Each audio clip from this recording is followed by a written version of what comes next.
Yo, hope everyone's ready.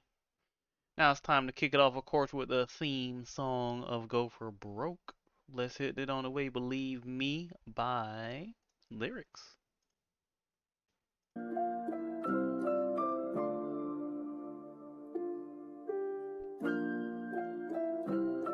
Lyrics. They don't call me lyrics for no reason. We're blinded in the dark just like a letter with no meaning. Hyperventilate while breathing. An addiction, some are fiending. Occupy your time by reading. The good news. And I'm puzzled by the ones that's out here creeping. And it's usually your friends that be the ones I hit deceiving. And I've come to realize it's only God that can defeat me. And the thing I stand above has been defeated. And the son of man was strong to take the beating. As I visualized, I heard that he was feeding. And the sheep appreciated, we're just eating. But one of them was scheming. Jesus knew I had a meeting. And it was clear that Judas fell a weakling. But it was clear. That didn't mean that he was sheepless. Just a few people on his team that disbelieved him. So it's easy to turn your back on such a demeanor. A perfect teacher. See, I was dreaming, cause I'm a dreamer. And a voice says, some believe he was a prophet, but others said Messiah and divided due to conflict. But why must we be fighting in the terms of something awesome? We lay ourselves in our own coffin. So please excuse my pardon, but I was taught a lesson with a blessing from the Father. And I could comprehend from those who help to those who bother. And I only have one partner. Let's admit, life is getting harder. The blade is getting sharper. The list is getting longer. I cannot quit because the world is getting darker. And the light is motivation to think smarter. Yeah. Understand that there's a battle for souls. The most will fall to that whom he knows. So you decide to pick the easy way and fall flat on your nose and smell the blood of the man who arose. And some will laugh and give a line. There was a joke that was told, or a riddle that was written in code. But in all actuality, it was the ones that were bold that turned from sour to mold. And soon the power unfolds that could devour any shower or cold. A bloom of flower reaches out as it grows, moving up until it towers from home. And eventually that flower gets sold cause it shows. But do you really think that flower's alone? Do you really think it grew on its own? In its own, the soil, the sun, and the wind that was blown. It was created in an image, but it's not a clone. The truth, that's what it's told. Until the day that it trumpets a tone. In reality, it carries the load. Some even mad at me, but stuck in a hole. I have a boundary that's tougher than bone. And a tendency to think on my dome. But I manage to understand, I take some things for granted. One example might even be my family inside my life. I'm glancing, but now I see there is no need to panic. I'm one of the little seeds he planted, and it's the word I'm heading. It's up to you to receive it. I just teach it, not a preacher, but I'm preaching, really giving a free tip, cause I see it. But the question is, homie, do you believe?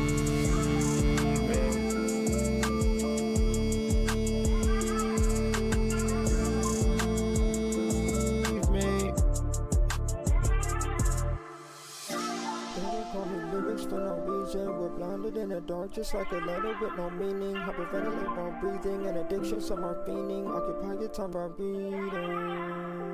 And I'm puzzled by the ones that's out here creeping. And it's usually your friends that be the ones out here deceiving. And I've come to realize it's only God that can defeat me. Alright, welcome everyone back to another episode. We are here with BPW's Go for Broke Night 2. That means this will be our last episode for a good little while. We go through contracts, set up the show, make sure everything is good, set up the year to come in WWE 2K25. So thank you everyone for hanging out. Thank you for starting this epic show with me. Let's get this underway. We're going to start off with the women's Team Brawl versus Team Shatter match. And we'll see basically which show would survive into next season as being the primary show for BPW. And without further ado, let's kick off this episode. I'm ready and I hope you guys are too.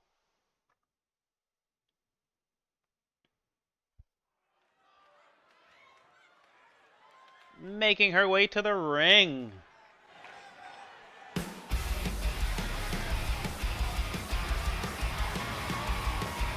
She is the team leader of Team Brawl, making her way down to the ring, Eliza Black.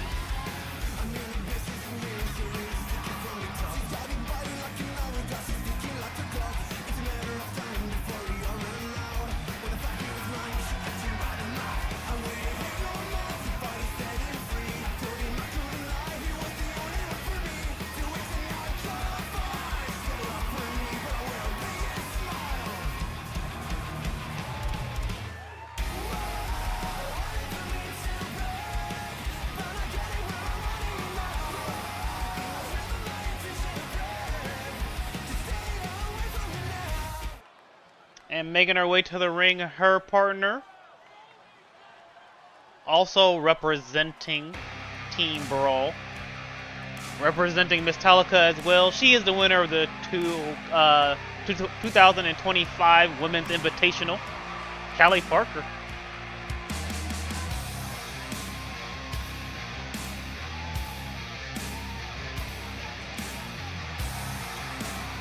Oh, I'm ready. Hold on.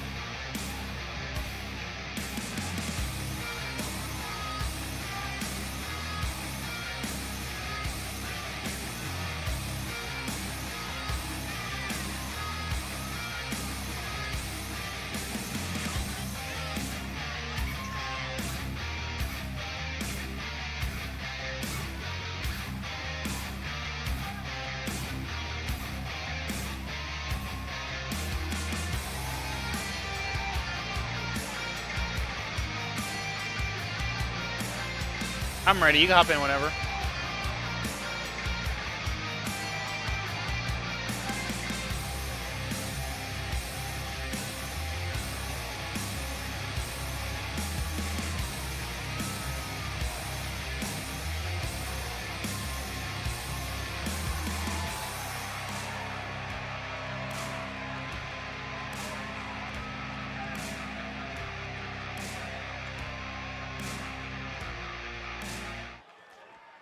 And making their way to the ring, the team of Angela White and Sally J. Silva, Fitness Elite.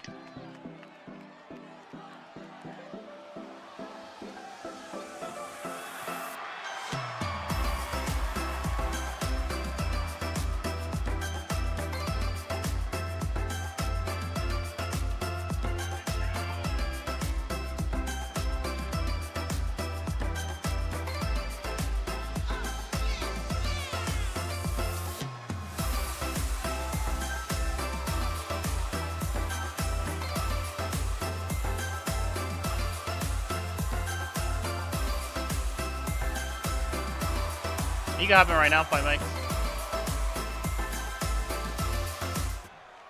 And the opposing team making their way to the ring, representing Shatter, Nora Perez.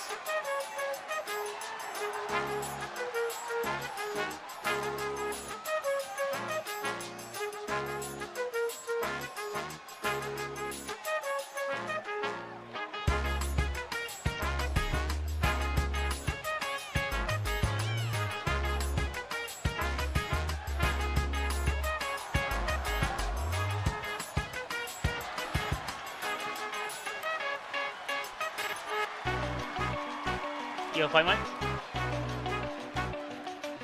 Yeah, I can. Hold on, give me 1 second. Making our way to the ring, representing Team Shatter, Verity. Say something, Fightmikes? I'm not sure. Vacate here. Hold on, give me 1 second. Oh, hold on. Yeah. Making our way to the ring actually instead was Connie Atwell. Alright, give me 1 second. Let me fix this real fast.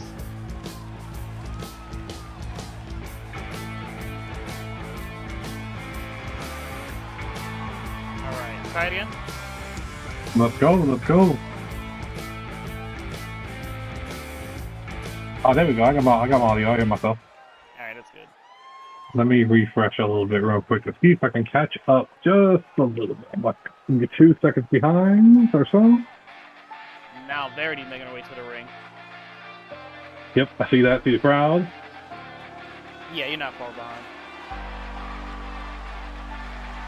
And she just is doing her pose. She just popped up. Alright. Yeah, you're pretty close. Perfect. Not too far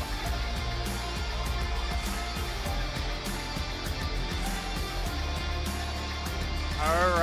Alright, I think we're all together now. I think we got it. Fightmikes is here.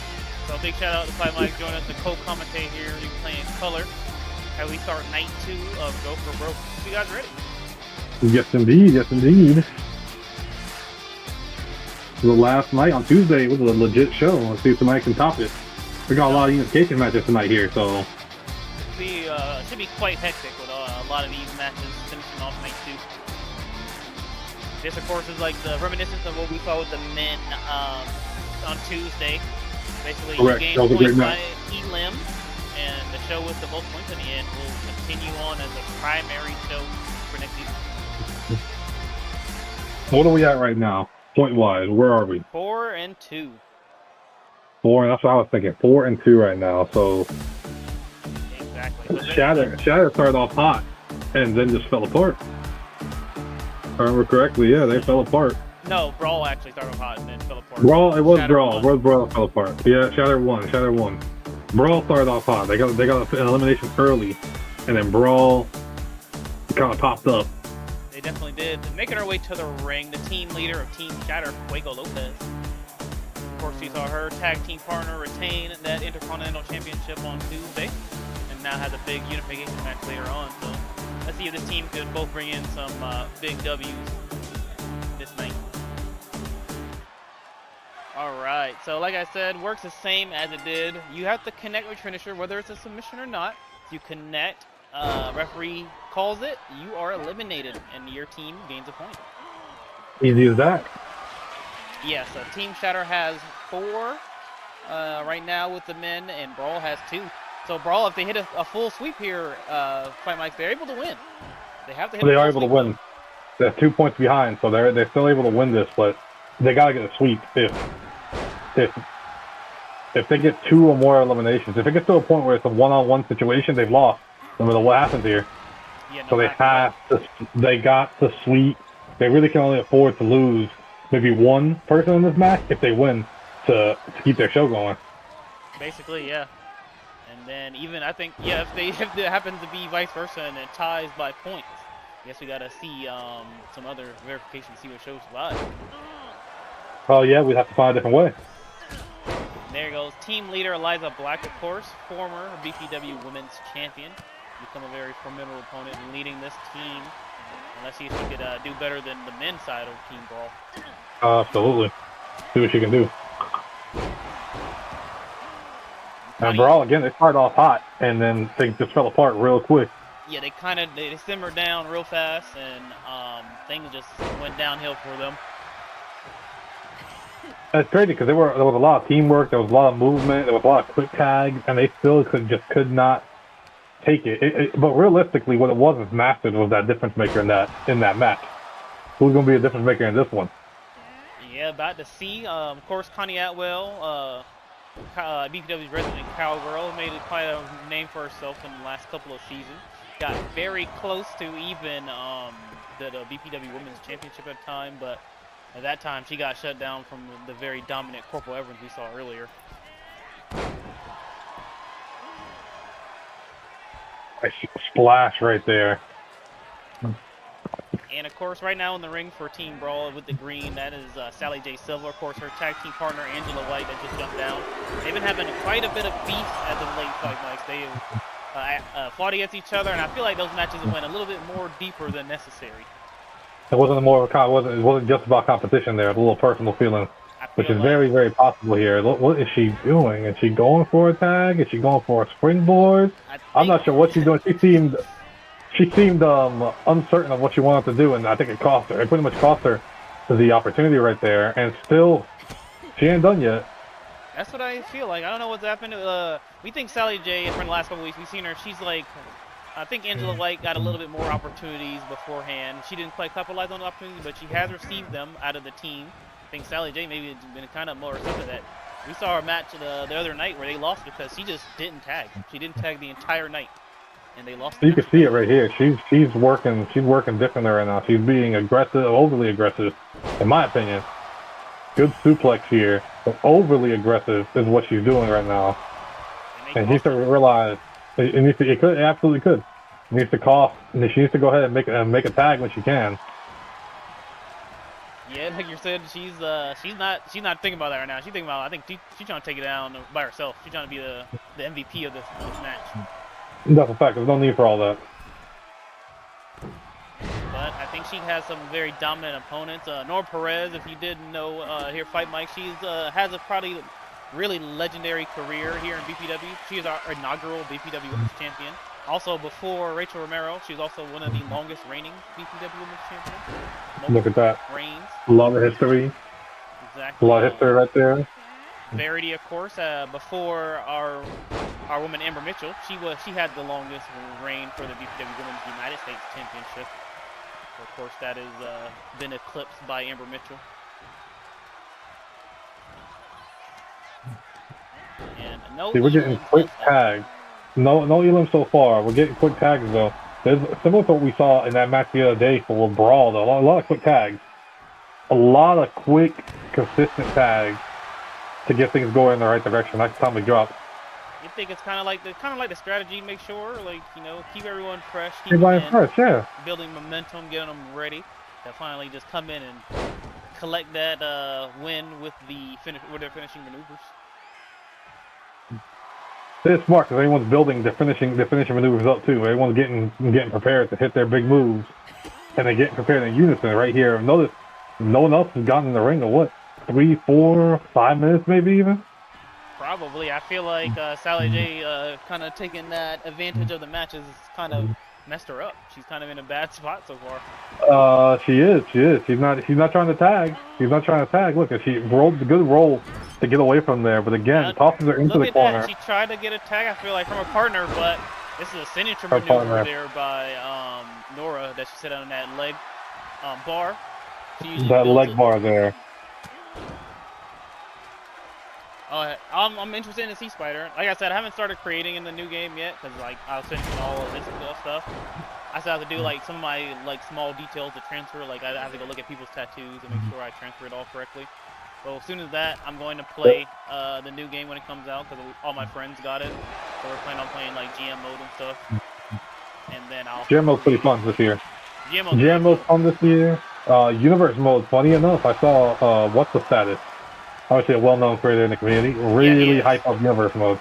Really hype up Universe. He says it's really good. He says it's probably the best one that they've had in years and years and years. That's good to hear. I heard. He doesn't sugarcoat. He's not paid by 2K, so he don't sugarcoat. Yeah, no, they hate him, and that was the first elim right there that you about to see. That maneuver from Liza Black is called the Widowmaker. And that was a beautiful maneuver too. I don't think I've ever seen that one either. That was a beautiful maneuver. Yeah, it's given her various amounts of success. Actually, last year she won the women's title with that as being a super finisher. Not sure. X is not sure if it's the best, but it's not bad. I've only played 3 matches in Universe mode. I was testing something the other day just to see how it would flow. Yeah. How promos would flow. Yeah. And I like the promos. I didn't like the promos. I like the promos and the fact that, I mean, there's so much imagination you can add to the promos and stuff like that. I don't like the promos. I definitely plan on doing when I do it for sure. I know you're doing it probably too. Yeah. What I don't like about the promos is that if you let the AI control the promo, then it's not like 2K19 where you have to choose which one they want to go with. Yeah. The AI will choose whatever they want, and it chooses it relatively quick. So you don't really get a chance to breathe. So a promo, while it's not a bad thing, because obviously you don't want an episode of Raw where it's a 20-minute promo, but the promo is a minute to maybe 45 seconds to a minute long. That's not bad. So if you're doing voice acting like I do sometimes, you'd have to then you gotta make it quick. You gotta make it real quick to kind of get through the promo, fit in that small little section there, along with the fact that because the AI is controlling the promos, the other AI, if you're calling if you're calling someone out, if that character does not feel like coming out, then they ain't coming out. That's what it is. I had to happen with a few of my promos where I was like, you know what? I want this guy to call this guy and get into a brawl. Bet. Okay, I put it in, and the other guy I feel like coming out. That's crazy. So. Oh shit. Actually, I didn't realize what happened in the match that Angela Whiteman got tagged in and been doing some work here. Yes, she has. We're talking about. Eliminated, so Shatter is down. We're talking about the new year. Yeah, Connie got eliminated early on here. It's funny because they were doing really good, and then Connie got caught up. The nice thing about this kind of matchup is you can have all that teamwork and all that, but you get popped with one finisher, you're done. Yeah, that's how you gotta keep your head on the swivel. So, I didn't, like I said, I haven't played Universe mode yet. So I would just, I saw everything happening. I see that everyone really likes the AI versus AI stuff this year. They said it's like they're making really good matches, the AI versus AI. That's good. They are making good matches, especially if you really. It takes a lot. It's a lot more work. Not really too much work, but it's more work overall to really like fine tune the AI, especially if you create a lot of characters. But I'll say it meshes real well once you get them. Like you have 2 established AIs, it meshes real well. Well, that's really good. I guess hopefully a lot of creators take time to do that for their AI, so they kind of get the character they want. Absolutely. Yeah, I don't know what you got control here on the outside. I'm not sure what she's trying to go for the leg here. Ooh, nice move to the leg. Back of the leg right there. That's the first time I've seen that move. It's already the short kicks to the gut here. She needs to get to her corner at this point. She hits a big drop kick. She needs to get to her corner and go for a tag. And she looks like she's going right for it too. And actually, I got, oh my god, that's a spear immediately. No playing around there. But the kick man not the best idea. Callie, of course, in the green right now in the ring. She, of course, is the women's 2025 Invitational Winner. And she had to choose, you know, what she's doing for the night, and she has made her decision. Later tonight, we'll see she's going to be teaming up with her partner, Melissa Holmes, to go for those BPW Women's Tag Team Championships. So she's pulling double duty today. She sure is. Hopefully this match doesn't burn her out too much. I think she's setting up for her mover. I think she called this the Parkerized, and it does not look good for Verity. No, it does not. Maybe that full sweep could happen. The second elim right here. Yeah, this is going to. It could very much be a full sweep. This is not looking good for them at all. Funny how earlier on we saw a situation where they were not tagging each other. One was staying in the ring, and now we're seeing a situation where it's quick tags and it's quick tags to hit finishers. And I think you may be seeing something again, the Widowmaker. And actually, he tried for it. That was a good reversal. Definitely tried, and Fuego, of course, team leader. Her and Nora got to make it go. And Nora's been a person she's been a game changer in these type of matches before. She's almost, I think she's one of the people that eliminated like the whole opposite team before. And that is one of her signature maneuvers right there. Nice little kick combination. It looked like she's even going after the other members.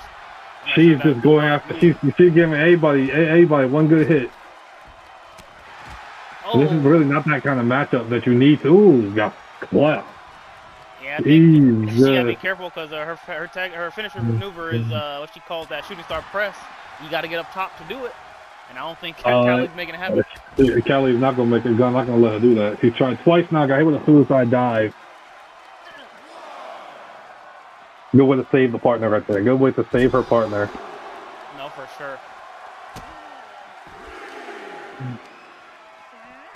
And big shout out to X0 yet again for the arena here. Go for Brooks Arena is quite stunning.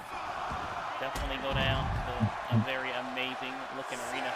I don't think Nora Perez is worried about the wrong thing right now. She 100% is. 100% is. Out trying to get revenge on Callie. And a little tag get missed up here. But it's going to be a very, very tough evening here because Shatter's down 2 already. No elims on the Brawl side. Yeah, it's not going to be a good one.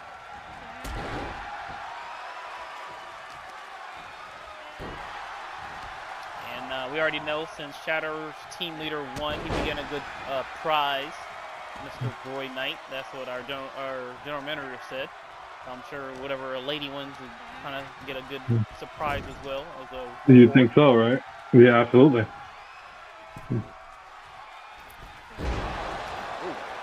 Ooh, okay, a little face buster. I don't think that was the time to be taunting here. No, it's not. No, it's not. You take way too long. That's a quick tag. Show attack to take her down. We are in a 3-on-4 situation still. 2-on-4. A 2-on-4, excuse me, 2-on-4 situation. And look at that. And that was it. That tilt-a-roll power slam is her finishing maneuver. A 1-on-4 situation here. Not looking good for them. At best case scenario, she can at least go for a draw. She can get 2 eliminated. She can grab a draw at least, and then we can figure out something. Her show could live. But it's a 1-on-4 situation. This is very similar to what we saw last night. Last night was a 3-on, or was Tuesday night. Tuesday night was a 3-on-1. Tuesday night was a 3-on-1 situation. This is a 4-on-1. This is really worse. And I feel like right there, she tried to hit her tilt-a-roll power slam yet again as her finishing maneuver. I'm not sure what like you said, Perez's goal right now is just to really tie. She could get 2 people. She could tie up the show and have, I guess, something else deal that deal breaker match. Ooh. Referee Chadlock is getting in the way. Uh-oh. I think she could be getting a limb right here. She calls this the Rosebud. If she can hit it, oh damn. No. Damn, no. I believe that was one of her only opportunities right there. That was one of her last opportunities right there to get elimination.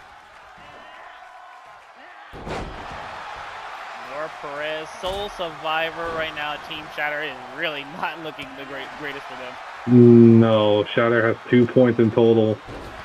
No, she can't even get a draw. You know what? At this point, she can't even get a tie. This is pretty much it. Yeah. This is pretty much it at this point. Yeah, if the Team Brawl win this, they will win. They will win completely. Yeah. She'd have to eliminate at least three people to make it happen. To keep ahead, yeah. At this point. And looks like maybe that Poison Rana. Oh no, turn into a Hurricanrana. Ooh, nice reversal to alley-oop. Again, look at that, wrong time to talk. Definitely. And the team leader maybe trying to make her own statement by being the last person in.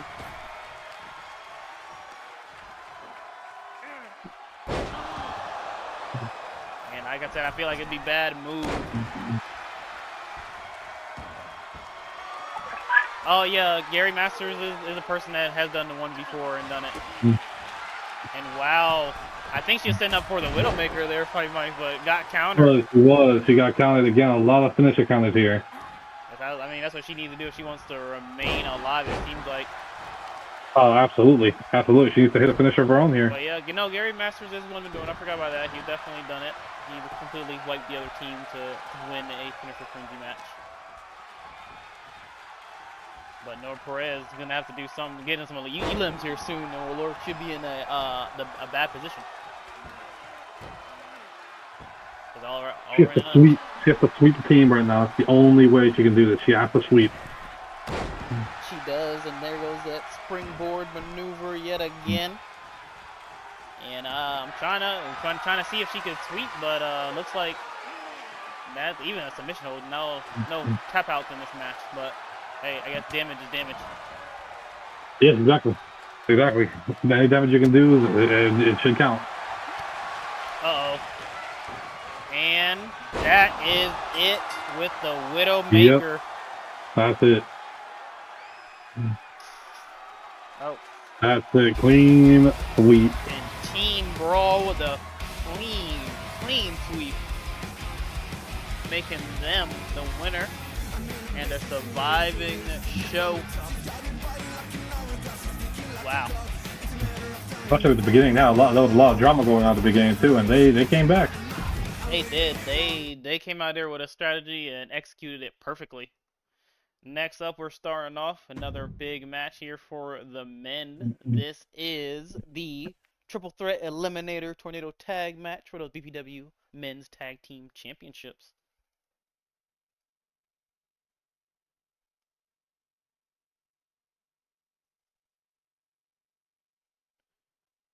So yeah, another big match, and yeah, that means Team Brawl.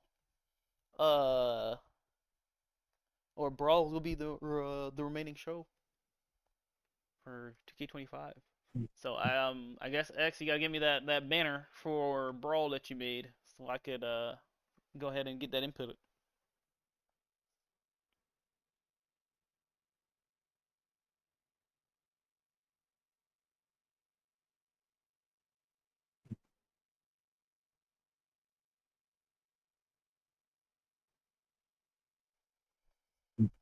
Yeah, it's crazy.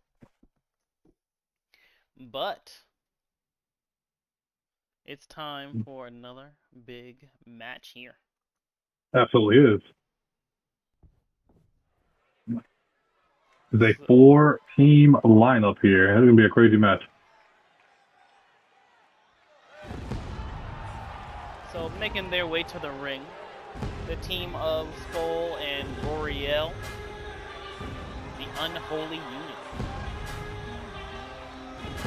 You want to talk about a massive team here when it comes to cheer sides, Fightmikes? These are two you think about. These two are absolutely. Absolutely, I've seen them before too, and these are they're monsters here. Look at them.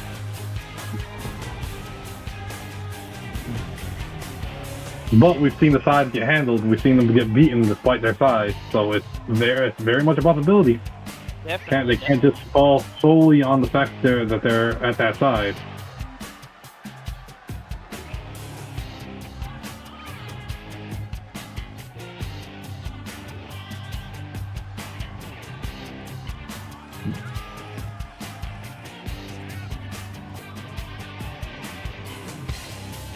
But yes, Skull, of course, being a very storied veteran, been in the business for over two decades now. He's been doing his thing. Of course, him and Goriel, former tag team champions as well. And they plan on getting another title win here tonight, going their belts.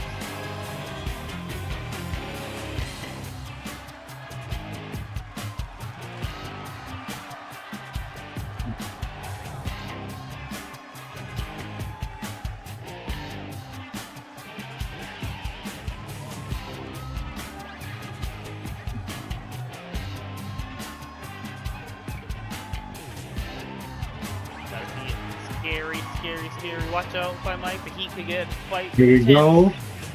go. Sure as I can. But the light is building up. this is why it's good that we're out in the open air arena tonight. That's why it's really good with open air tonight.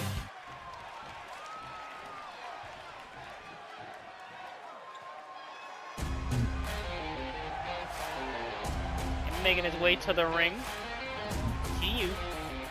Of course, Kiyu and MBK are the outliers in this match, but boy, they made a splash in the tag team division. Of course, being one of the teams that just kind of came together for a tag team tournament, went all the way, even won those tag team championships for a little while.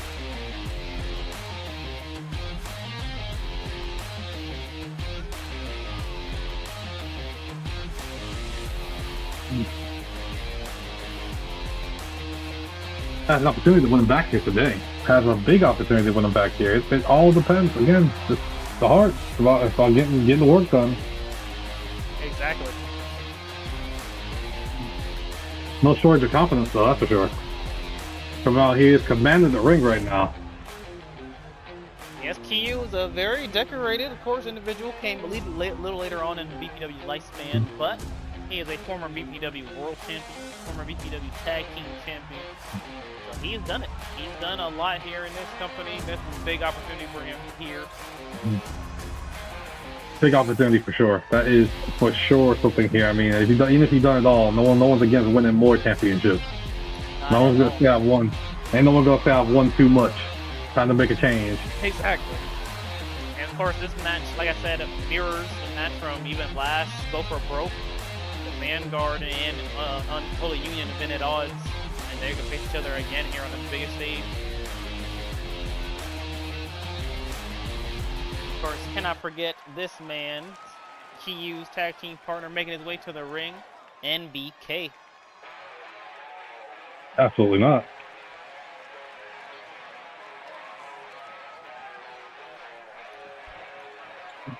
Yes, actually I had to change it because I kept on getting the copyright strikes for his song in particular. It wasn't MBK, it was his, so it's time to change it. Oh yeah, you can't be dealing with the copyright strike. Yeah, he wasn't getting it. Not the way YouTube is acting these days. No, he wasn't getting it at first. And then I finally looked it up and I finally did the appeal. I was like, okay, you can't argue because they put like the exact song title and the exact person.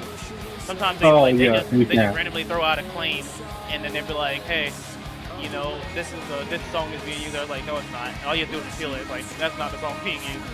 And it's Yeah, fine, that's the song being used, and they'll come back for it. Yeah, they pick his in particular, so. Oh yeah, I changed it. That's why that new one you guys heard. So it's gonna be a new song from him from this point on. But of course, MBK is very lethal individual himself, winning his first championship with Q in those tag team titles. He's coming out here with what he likes to call that Craven the Hunter inspired gear. Yeah, you can see it.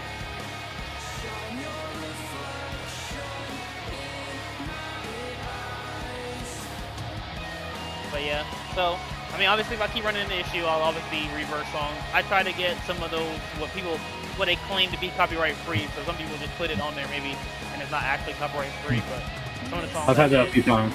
So, I've had that a few times. Are you pulling from YouTube or from third party? No, I'm pulling from a third party. I'm pulling from Spotify. So I made it like a playlist of just BPW stuff, and I tagged the new name for everything. And then I play it in the background. That's how you hear it. So you know what? I wonder. I play it as a separate channel so you can hear it. That's what I do. I know I had a copyright-free site that I was using. Making their way to the ring, representing the Vanguard. They are the BPW Tag Team Champions, Jack Lewis and Alex Wolf. Now, of course, you remember what happened on Tuesday. Fightmikes Vanguard got a full sweep. They did. Continue it on this night as well.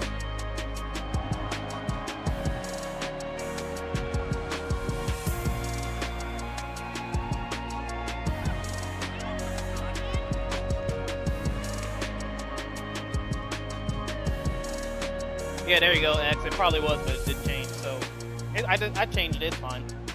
We'll obviously just sometimes it happens. Yeah, sometimes it happens. I've noticed that too. Yeah, sometimes music will be. I get copyright music that for months wouldn't do anything like that, and out of nowhere it just hit me. Yeah, so like I have this little notepad that I have all the theme songs and stuff, like what theme song belongs to. So yeah. I just go ahead and white it out and change it. I need to make a new paper. The paper's looking raggedy. I need to probably go type it up now. I had it for a while. Yeah, that's actually what I'm working on this. I'm working on this here. I have the little stream deck thing. That's how I was thinking to do with music. I haven't touched this thing. I need to. Oh, definitely. Well, probably get a use out of this thing. Of course, these triple threat matches always can be very, very hectic. Absolutely can be. We saw that the other day. They were all over the place.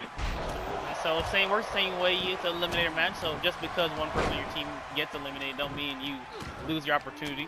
Of course, we saw last Tuesday that the surviving team had both of their members survive. So you just never know. Sometimes that could be working in your favor. You just eliminate one team and you could just get them out of the picture completely. Exactly. You have opportunity right there. You just get the job done. So big monsters in Skull.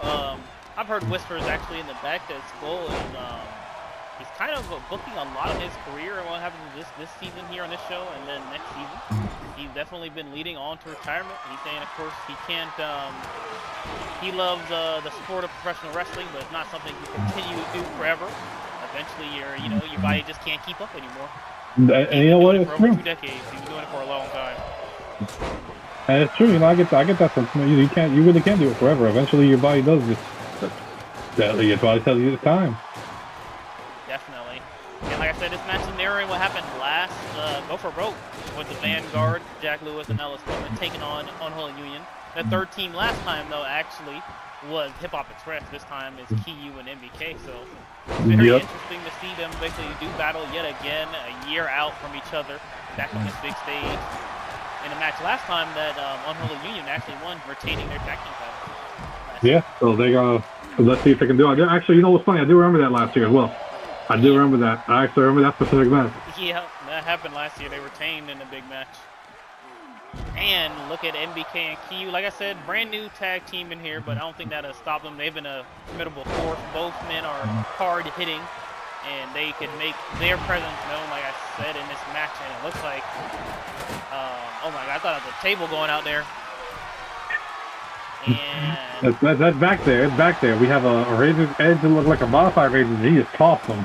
There's a cover. We're going to get the first elimination. He crawled that high cross.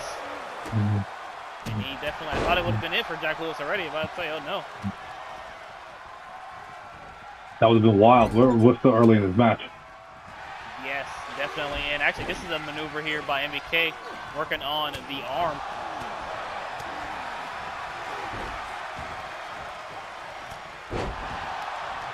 We know as these type of matches, you know, they can get hectic. It's a lot of stuff, a lot of moving parts.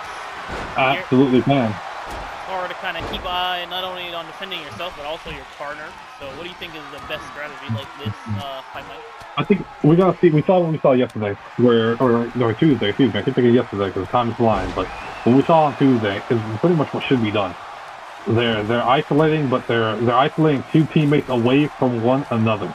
This is what you should be doing. And realistically, in this match, you have two guys that are considerably bigger than anybody else. But you can obviously, it's very clear. They have two guys considerably bigger than anybody else. You need to split them up. Definitely. Unholy Union needs to get split up, and then you need to just take them down. But right now, you put them both, they're both in the ring right now.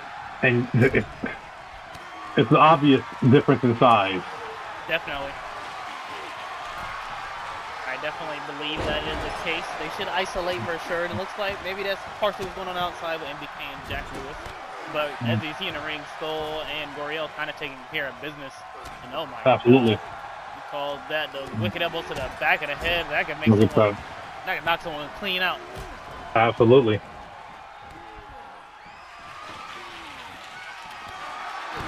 But yeah, definitely, you know, the new game, we're gonna take some time to create and stuff, so maybe it'll be a while before we stream BPW actively again. We're gonna, you know, take some time to not only play the game, but also then slowly create. I don't like to vote create, because then I get kind of burned out.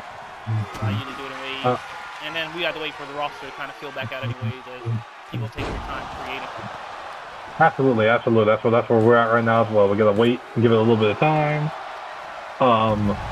I know about that burnout. I'm feeling that burnout because all my UFC people are coming over here, and I already changed my mind. I was like, all right, maybe like 4 or 5 of them will come over here. Then I'll just pull creation. I'll work with other people to get creations for that side, because. So definitely, it's tough, and I feel like there's a lot of great creations. It look like a roll up inside. Is that going to be it though? No, I don't think so. No, what could happen, but it looks like Jack Lewis has been making MBK feel it there on the outside with all those powerful slams.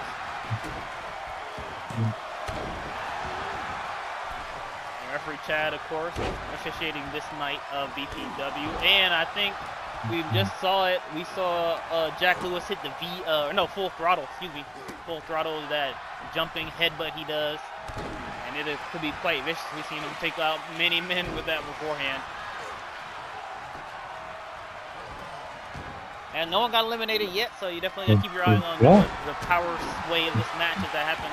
Uh-oh, I think we're going to see it happen again. We got a guitar. Last time we saw a guitar in the ring, it exploded. It got kicked and blew up. So let's see if the guitar's going to be more useful this time around.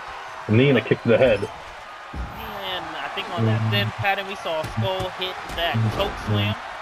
He sure did. Never comfortable.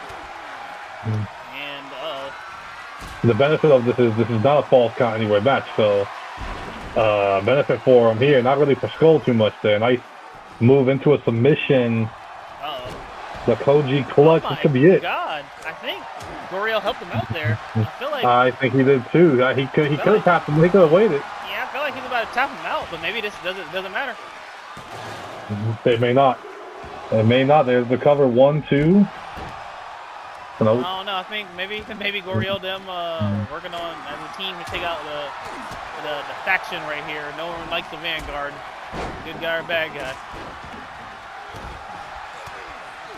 Oh, I didn't even realize the Goriel I think is busted open as well. He got some blood out here. Yeah, blood over his eye. And Skull and Jack Lewis going into it. Them outside actually has some history. Skull been around, like I said, for a long time in BPW's conception. He was the trainer back in the day. He trained a lot of these people we saw as BPW originals, and from Kiyu, I think we just saw it, the GTS. And there's a cover. There's a cover. This could be a big one right here. Big elimination. Big elimination. Nope. Okay, yeah, that's definitely swayed. They're taking out Boreal and look at MBK and Kiyu. And they're making their presence known, making sure people know that they mean business. Oh my God. Big knee. Big knee. He just got hit and he didn't even go for the pin. He did not. I'm going to pick up the strap. No, I thought he would have too. Oh yeah, Fightmikes, have you tried the, oh, never mind, hold on, this is that big submission hold here. Yes, it is. Dragon, look at that. But did you see, he fired have up. you tried any special team matches in the new game, in 2K25 with AI? Have they been good? I've done underground. I've not done anything else yet. Been doing underground just mainly for testing. I did notice after today's patch, they broke the referee. Oh, no. For whatever reason, when she goes to the outside, when underground matches go to the outside, the referee will follow you. For whatever reason, today, when she follows you, she glitches, she freezes. Oh no. And she won't count. And it's not like a 2K24 freeze. You know, 24 the ref freezes and there's nothing you can do about it. Yeah. It's not that kind of freeze. It's a freeze where she won't count a submission, but she'll count a pin. She'll count a knockout. Oh my God, the VA and oh, there's the Elim. You got eliminated. Oh my goodness. He got submitted out there by Alex Coleman earlier on. He did. He kind of just missed it because it was outside the ring right there, kind of out of our way. That big old Koji clutch. And looks like I think MBK was trying to go check him.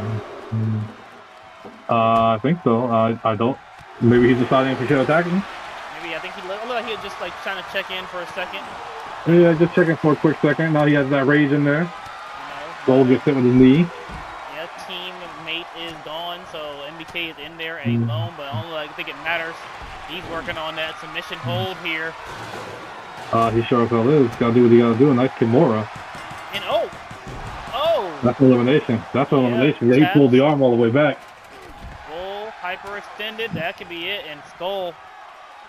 We've seen him do that before. Old school sidewalk slam is what it is. Back in the day moves, sometimes the classics can do it. And maybe a full. Oh wait, I think did Jack Lewis do that? He sure as hell did. He launched it from the outside? Yeah, he did launch it from the outside. He launched. I had to get powerbomb through it. Yeah, he called that a skull bash. If we're gonna go for a pin, he does. He probably should have stayed out your business and not put on the trash can with him. Probably should. Oh no, he kicked out too. And now we have a situation here where it's technically 2-on-2 on or 2-on-1-on-1. And it looks like making it known yet again. With another skull bash. But there's another pin. And that makes it official. The Vanguard will lose their tag team championships. No matter what happens, if MBK is able to pull it off, of course he'll be a hero. But right now, he would be a hero, but he's in some trouble right now. Yeah, the only full team there is the Unholy Union, and they're trying to go for, I believe, if I'm not mistaken, X will be their third tag team championship reign. If they win here. I'm not going to count out MBK just yet. You never know what can happen. No, he still has some time. Still has some time in there. Looks like cleared out the Spanish and announce table. He's on the table here. Oh, taking them both out. Working on both of them. Oh, he sure how it is. Okay, do what you gotta do. You gotta do it. You gotta do it. And oh my God. Oh, I thought he was gonna set up Skull there on the Spanish announce table. I was like, oh no. I thought so too. I was like, he's about to go crazy. Oh, I didn't know he was bleeding for that close up. We saw it. But this is what we saw Tuesday as well. One person kind of left and getting beat down, trying to just survive. But MBK, I say, at least not making it easy. No, he's not. He's fighting. He's fighting for his life right now. I can respect it. He's trying to interfere. Maybe he's not done. He's supposed to be walking to the back. Yeah, he came back. He kind of left and he came back. Really? What's going on there? You never know. You do never know with these games. They're supposed to do what they do, but sometimes they just don't do what they do. It actually brought back the memory of The good old days. SmackDown vs. Raw 07. Yep. So I found out a glitch. It's not really a glitch. It's 100% they did that nonsense intentional. Wait a minute, we got a cover here. We got a cover, and we have new tag team champions. That's official. Yes, making their way for the third time. Your new BPW tag team champions, Skull and Goriel, the Unholy Union.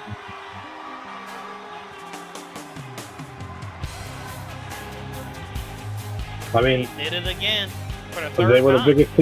They were the biggest lethal team there. They should have been taken out first. Is what I was suggesting. Is they should have been taken out first because that could happen. It absolutely did happen. And watch with the heat. And walking out of here into the next season, our BPW tag team champions yet again. This is the second time actually they want to go for broke those titles. Yeah, because it was last year too. We'll see if it's going to be a consistent reign this time around. Vanguard tried with some other team, didn't get the memo. Oh man. Oh, so we got our first unification match of the night here. Fightmikes, Owen Wilson, our digital media champion, taking on Brandon X, our BPW internet champion. There we go. We're going to see who has what it takes. Basically, this championship, whoever wins is going to, of course, combine both championship and move on to next season as a unified champion. Whether I'll just make it whoever wins, like primary champion, or I'll create a new championship for this. The new championship X, we're going to consider it continuing the lineage of both the internet and digital media championship. So in the notes, you just count those digital media championship reigns as internet championship reigns, and then whatever we'll count the new title as its new thing. So if you want to put like a little tag next to internet championship or digital media championship of whatever opposite title wins, basically. I'll explain it. But let's start this first of our unification matches of the evening. Owen Wilson versus Brandon X. The following contest is a champion versus champion unification match. So we already saw it in the beginning. Now we're about to see it again. Yes, we are. These people, of course, fought night 1, coming in for night 2. They're trying to make it. They're trying to keep the wins going. It going on to his second championship reign. Owen Wilson.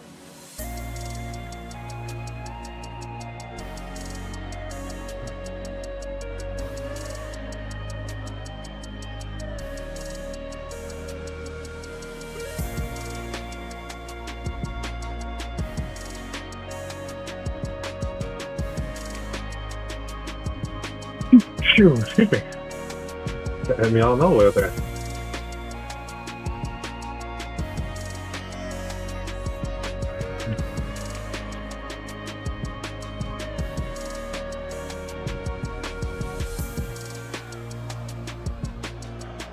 You already hear the boos. People make it known that Owen Wilson is not their favorite member of the Vanguard at all. They're not happy with him at all.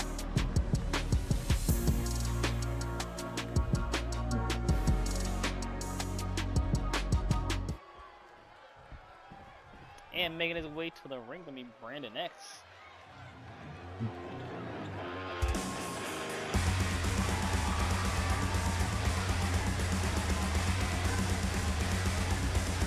And Brandon X already been in moments like this before Fightmikes. Like I said before, he has main evented to go for broke in his career. He's been a world champion. He knows what's going on. Big match fighting 2 nights here in this week. Yep. So he's gonna be A big win. Big win on Tuesday. Big win on Tuesday. Needs to continue on with that momentum here tonight as well.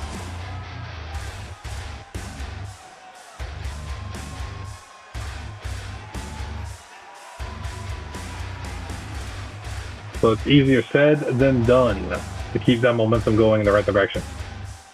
Definitely not easy at all.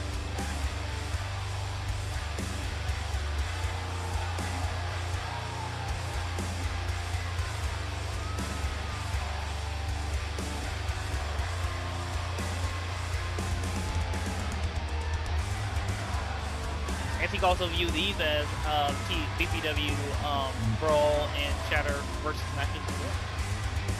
Yeah, technically you could. I mean, this is technically Unification. One from Brawl, one from Shatter. But one's to end of the champion here. So it's not a direct match to see what Show is saying, but it's a direct match in terms of which champion is going to be the better champion.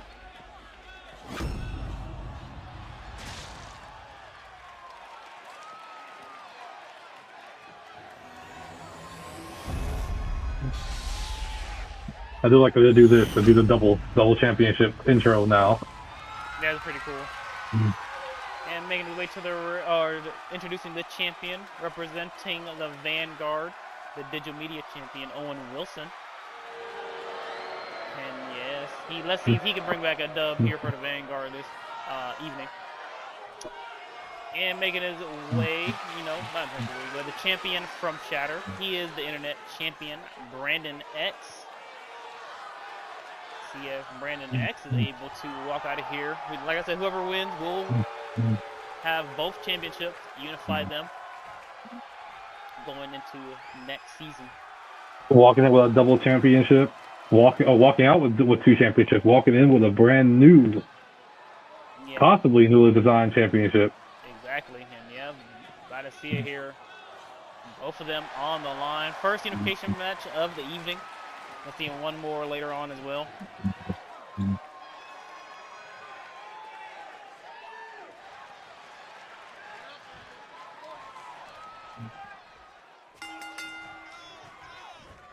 And I guess they definitely need the Internet Championship, just like, all our championships technically. But Internet Championship was one I felt personally that everyone feels more connected to, because it was the one that was created exclusively basically for our show. I'm sure it's a thing, of course, that's in the world of wrestling. But it was like one of the ideas the one with the more lineage. But yeah, the Internet Championship definitely has quite lineage of some of the best here in BPW to ever do it. Of course, Brendan X being one of them. Evan Wilson, Owen Wilson's brother, of course, held it before. Gary Masters, El Loco, Caleb Rivera, Daytee. We have some legendary. Yeah, a lot of legends there that have held that championship there. And El Loco is fighting tonight as well. This could be this is a big moment. Talking about El Loco here, this could be his last match here tonight. Definitely can be, and of course, everyone letting them know that they dislike Owen Wilson. It's crazy. I think this is the loudest his booze has ever been. I think people did not want to have him beat Casey Walker. They were not interested in seeing him here tonight, that's for sure. Oh my God. That German suplex. I think, if I'm not mistaken, these maybe like indirectly, maybe they have faced each other, but I feel like this is the first time these two have faced each other one-on-one. And rolling over, kick to the face. Referee Chad at a 7 count though. Unification match. I don't know exactly what's going to happen. Got some time to play with here. Oh my God. Got some time to play around with here. Looks like gave him some extra time there to get in the ring. Maybe he thought something else was his plan. Yeah. Oh man. I mean. Oh no. Okay. Go reversal. And looks like working on something else. And oh my God, can he be already sitting down, tapping him out? He's trying. Has that heel hook. I thought he was already. I think he did a lot of damage. Just like he sure as hell did.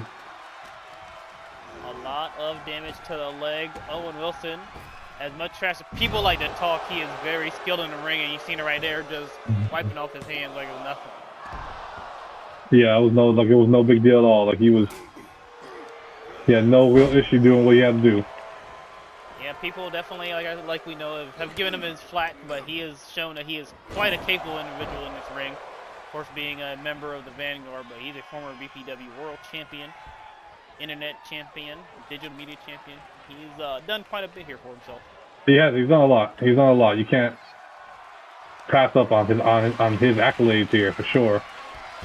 And I feel like you're gonna see some of the skill here from Brandon X here, and like he's measuring up for something big. He's going a little crazy here, about to do some high flying. Yeah, he is like beautiful. Big tope. And the crowd's damn near yelling that this is awesome. Oh yeah, they're really hyped up for it. The crowd's already digging this matchup. They gotta be very careful for here. This count out going in, but actually, I feel like this time they're going back in the ring. So that you know right now, these both men, they're champions. They've been champions multiple times. What do you think would give one man the edge to win and unify those championships? Realistically, it's going to be aggression there. It's going to be keeping the pressure on the match, on your opponent. That's honestly what it's going to be. It's going to be about aggression right here. You see what I'm talking about? Look at the kip up. Kips up and he immediately was in a bad position with Owen. He immediately kips up, and now they're just throwing strikes, going back and forth to try and put the other one down. You gotta keep the pressure on. If you see your opponent getting tired, keep the pressure on him. Definitely. We know that, of course, you can physically see Owen Wilson has a little bit more bulk on him, but of course he does. Brandon X is a known striker. I think he's about to see this. He's about to find out the hard way here. Big Z puts him right down into a pin. I can say very notable striker Brandon X here, known for those very wicked knees and elbows. It definitely ended matches with those before, so I wasn't sure a strike match was exactly what you needed to do. Yeah, sometimes it's not the best idea in the world to go up against them, but you know what? He felt good about it. He kicked up again. He kicked up. Maybe should have timed his kip up a little better, but he kicked up and went right to war. Very true, and I feel like he was trying to set up for the excommunicator yet again, but didn't quite work in his favor.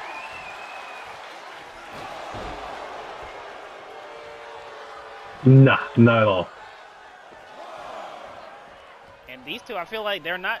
I think it's gonna take like a mistake to really give someone the edge, because they keep on dodging each other finishing maneuvers. I don't think they've really done face-to-face battle, but they've known of each other for a very long time.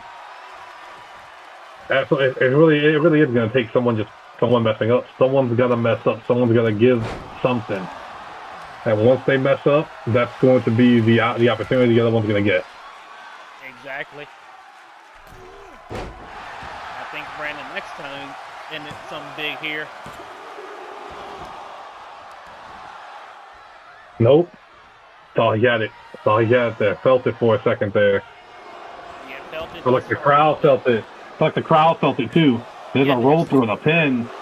They're on their feet right now. I think it's maybe getting hectic for them. I think so too. This crowd is standing up. We see a bunch of reverse pins here. 1, 2, bunch of possum pins right here.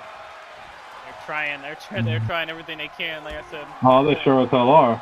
Every bag out of the trick to make it happen. Or every trick out of the bag. And it looks like yeah, they're doing whatever they got. Brandon X trying to do something else here. Could be thinking about the excommunicator. On the shoulder, can he hit it? And now just gotta go for the pin. Is this going to be it? It sure as hell is. Not a good night for Vanguard. Definitely not a good night. Not a good night. X is the new BPW Digital Media Champion, has retained that BPW Internet Champion. He brings it in. Both championships in the next season.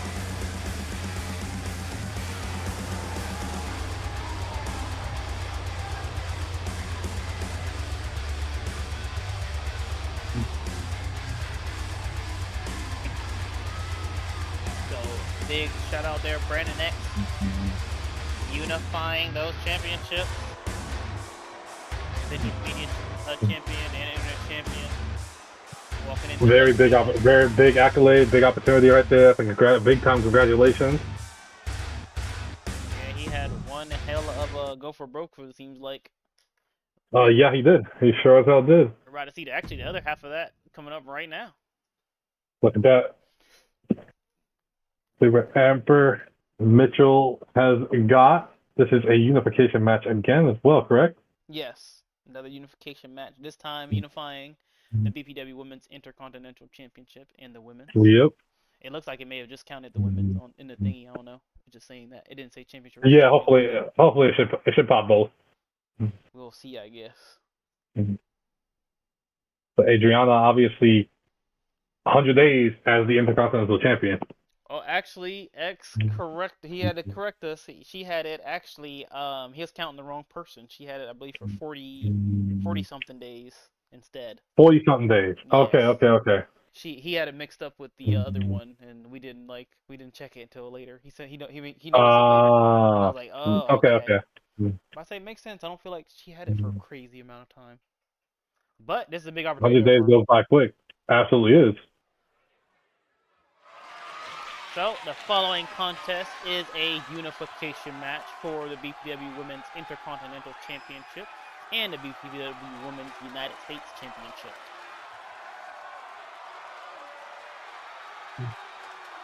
The big time double championship match here. Yes, yet again. Mm. And we have the Intercontinental Champion making her way down to the ring first.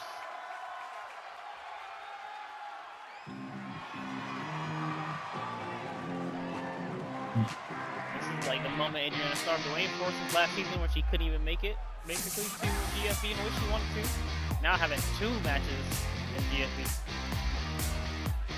Look at that. Talk about how it works out. How a year of a difference is.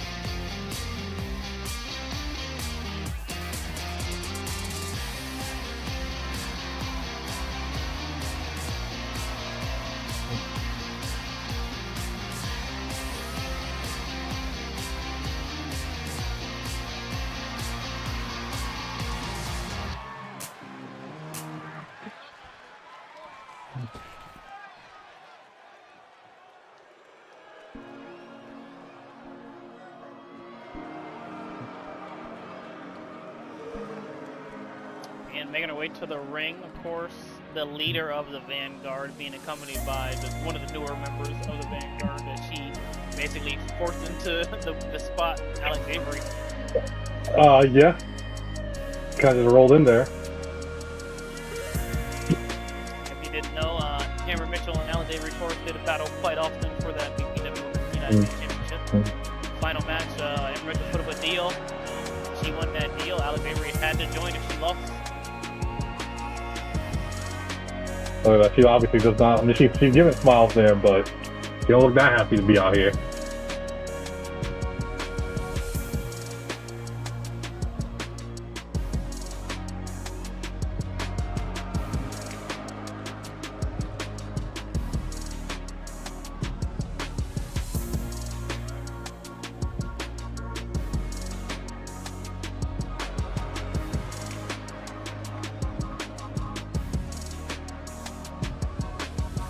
Mitchell, no shy game to big matches. Has done it all. BPW, multi-time BPW Women's Champion. She's decorated right there. That's a big deal. Mm-hmm. There it is. That will be BPW Women's Intercontinental Championship. Amber Mitchell, we've seen her around too. You know, she's obviously been with BPW for a long time. She's been even in PWC this past season. She was having matches. Yeah, and she definitely is down to get the work in for sure. One of a really great match with our former world champion. Who took the title from Corey? Carol did. Oh, Carol's a well-known in a triple threat match. A triple threat match. Funny enough, Corey and Elena have had beef for a year now, about, and they focus more on beating each other than beating up Carol. So Carol took the advantage and got the win, and became the new champion. Sometimes that happens. Sometimes it just happens. You lose focus on who you're supposed to be put hands on, and that's exactly what happened. Wow, that's actually very interesting. Didn't know. This happened at our last show for 2K24. On the 13th? No, 13th. So we're on the 13th. I think that last Saturday was before 2K24 came out.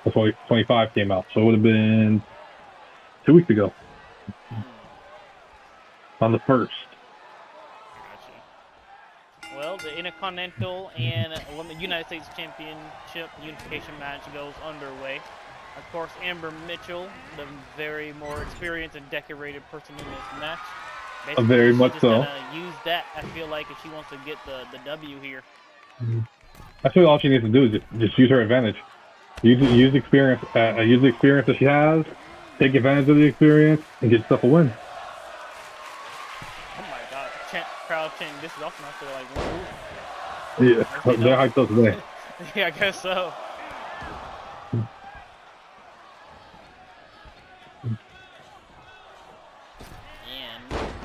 Amber Mitchell definitely taking advantage of the match, I feel like, earlier on. Adriana Starr, I think she just needs to kind of have to use that skill. She's a very powerful young lady. I feel like she has to use that. She, of course, had title matches defenses before. I think she just got to get the nerves out of her head and pull it together before it turns very sour for her in this match. Absolutely. She's going to have to get something going positively here. Because someone like Amber, no, you gotta put them. You gotta be serious. Yes, you gotta definitely keep your head in the game for sure.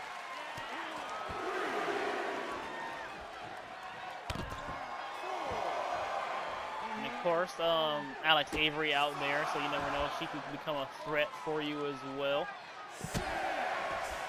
Absolutely has an opportunity to be a difference maker here. Absolutely has a chance to be a difference maker.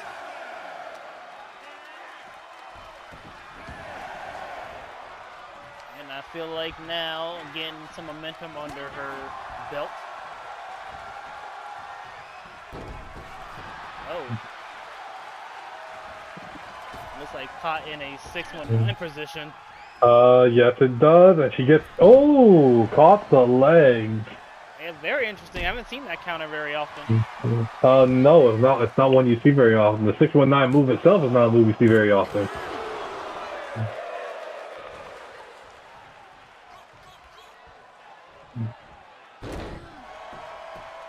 Now, like I said, Amber Mitchell definitely has in the last generation of champions. She's been the longest reigning champion now, sitting at 163 days as United States champion. That's a hell of a reign. I believe it is. If X0 reminded me, I believe she's in at 42. 42 days. So you have a big difference in range between these two. Definitely. And I feel like this unification match means a lot, not only for the brands. We saw Brandon X unifying the championships. It's absolutely, it's a big deal right here. It's a big deal for either one of these. And you know what? For Adriana, I mean, she hasn't been champions long. She's in a situation right now. Could pick out one, but she has a big opportunity here. Amber Mitchell is an OG. Amber Mitchell's a big deal, and she's been champion for a really long time. So. I feel like you gotta use that to your advantage. Get some. You sure as hell do. You better take advantage of that. Looked like it was. No, that was a interesting kick out right there. I believe she said that the Starplex. And looks like that didn't go well for her. No, it did not. Into the up on the shoulders here. That move right there. Yes. And this could be it. Could be. Ref took a little long to get there. I don't know why you could have slid on the other side and got them. Ref, my boy, you didn't have to take that long to get in there. The crowd yelling, "We're not worthy," because of course they know Amber Mitchell called herself the queen of BPW. So that's exactly why they begin that chant when she's around. Conspiracy. I'm with X right there. I mean, he took a little long there. He could have ran around a little better. The Vanguard, you cannot say, has not bullied that man quite often. Referee Chad has been bullied quite often from them. Sorry, ref reminded me of one thing I love about 2K25. You know how whenever there's a cutscene, how it's so obvious to the cutscene in universe mode because it reverts to the WWE standard ref? Yeah. They fixed that? It does not do that. It does not do that anymore. It goes to whatever ref is your original ref. That is good. That is very good. And if universe by default has intergender turned off, if intergender is turned off, then women's matches will be ref by women refs, and then male refs by male refs. And the cutscenes will stay with whatever ref is corresponding. That's really good, though. That's really good. Oh, cool thing. I thought it's such a little thing, but I just hated it because you could tell when the cutscene was coming because it'd be the same WWE. It'd be that WWE ref. Yeah. And Amber Mitchell, she called this move the encased in amber submission. She doesn't really do often. We've seen this one. And actually, she about that? I thought maybe she's about to no, she got away. Gianna had the opportunity there. Got caught, kicked right in the mouth. Yeah, she's known as she was a track star back in her days, so she could be a very powerful individual. I think she just happened to muscle out. And oh my God! She did, and out of nowhere, was that a drop kick that she finished out with? Yeah, that drop kick did more than we thought. It sure as hell did. Oh my God! I don't know. Maybe that drop kick was a little bit more deadly than we thought it was. I guess so. Here, double champion. And here now, your new BPW Intercontinental Champion and remain BPW Women's United States Champion, Amber Mitchell. Wow. That was like a flash knockout or something. Like we're playing UFC. It sure as hell was. It sure as hell was. Congratulations are in order there for sure. That was a hell of a win. For sure. And now we have the BPW Women's Championship on the line. Lori Braddock versus Elise coming up next. This is going to be a big one here. Two very different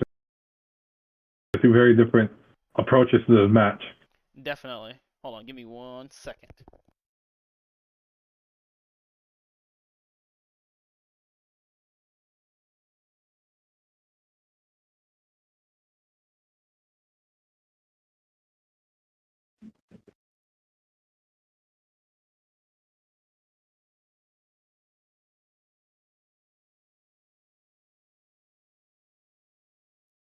Alright, we'll get this match underway here very, very soon. I need to go do something real fast. Let's get everything going there for another championship match. I hope you're ready for this one, Fightmikes. Should be I think it's gonna be different style match. Yeah, so I'm saying you can see it already. It's gonna be a different two stylistically different matches. Yes. Following contest is scheduled for one fall and is for the BPW Women's Championship. Making her way to the ring.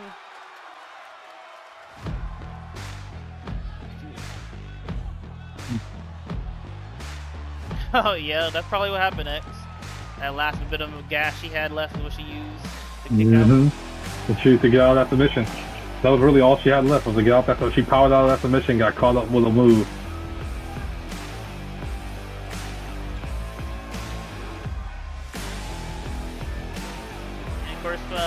You're not sure. Lori Braddock, of course, has been one for big matches before. She's a former BPW woman and United States champion, so she knows what it means to be in these big matches, to be on this big stage. She has the opportunity yet again. It's been a long time coming since she had an opportunity like this.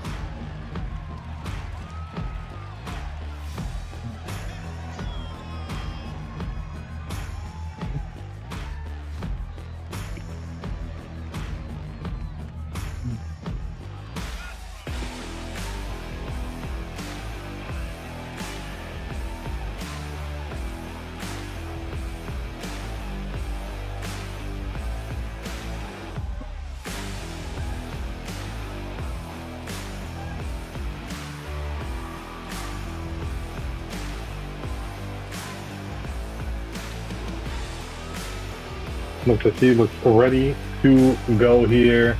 It looks like a minute.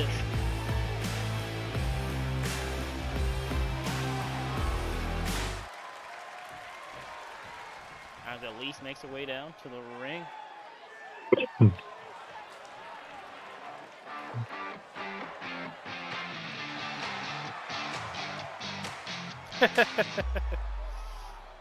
No, Amber Mitchell did it, man. She did it. She did. There is nothing else about that. And Amber Mitchell was in control here. In control of that match, if he won it.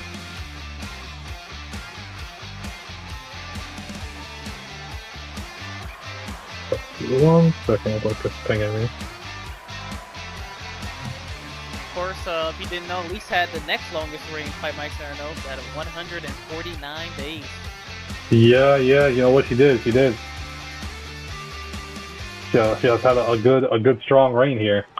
Yeah, definitely. She's beaten some of the best. She had a match against Rachel Romero. She pulled off that win It's crazy. Nuts. Making her way to the ring, the challenger, the Lioness, Lori Braddock. And of course, the champion, our BPW Women's Champion, Elise. Big defense here on the biggest stage of them all. Let's see if she can pull it Absolutely. off with Huge these defense odds. right there. You see the size difference. You know that's most likely going to come and play in this match. You know it is. It absolutely is.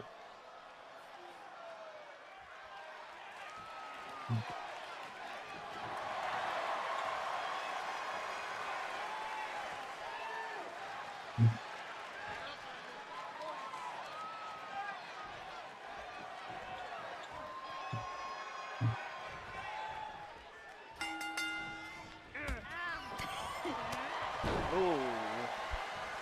Immediately it starts with a strike. Holy shit! Immediately starts with a strike. Yes, like you said, immediately making that power difference known. Hey, you see the power difference immediately. It's just she's just tossing her around. This is like a Brock Lesnar match. What is going on here? It really is. Literally just tossing her around the ring right now. Definitely is making muscle be Look known for sure. That. Look at that. She just plowed right into her. But yeah, Amber Mitchell unifies a championship. Yeah, I know. I mean, I may just continue the line. I guess now technically it'll be back to the original line of the United States Championship and the Internet Championship. So I may just continue them, and we'll say those reigns of the opposite titles were just title reigns as if they were Internet champions or Women's US champion. Oh, there we go. There we go. Since I just realized after that they both our old titles remained anyway, so the lineage definitely wouldn't be that interrupted. Yeah, the lineage would stay. Yeah. Just consider the digital media reign part of the Internet Championship reigns, and then consider the Intercontinental Championship reigns as United States reigns. And oh my God, that's their view right there. Trying to end it this quick, Lord Braddock. She is not playing games right now. This is there's a cover 1-2 count there. The champion has a lot of ground to make up right now. A lot of ground to make up. She's just getting tossed around. Yeah, Lori Braddock definitely not making it easy for sure. Oh my gosh. Look at this. Just choke slammed. Oh my goodness. Yeah, both Brawl champions 1-2, and Brawl is the show that gets to remain. So Brawl seemingly is the dominant show here. Basically, handedly. Yes, they are. Hey man, that's why they continue. So I gotta get that all that image stuff from you for Brawl, I guess. X. I think she's going. She's trying to go for distance right now. It looks like. Yes, she is. Oh wow, that's very interesting.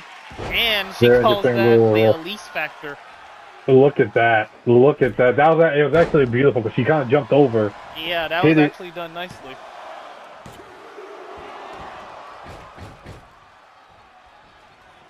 Wow, yeah, that was a nice little sequence right there. She just did.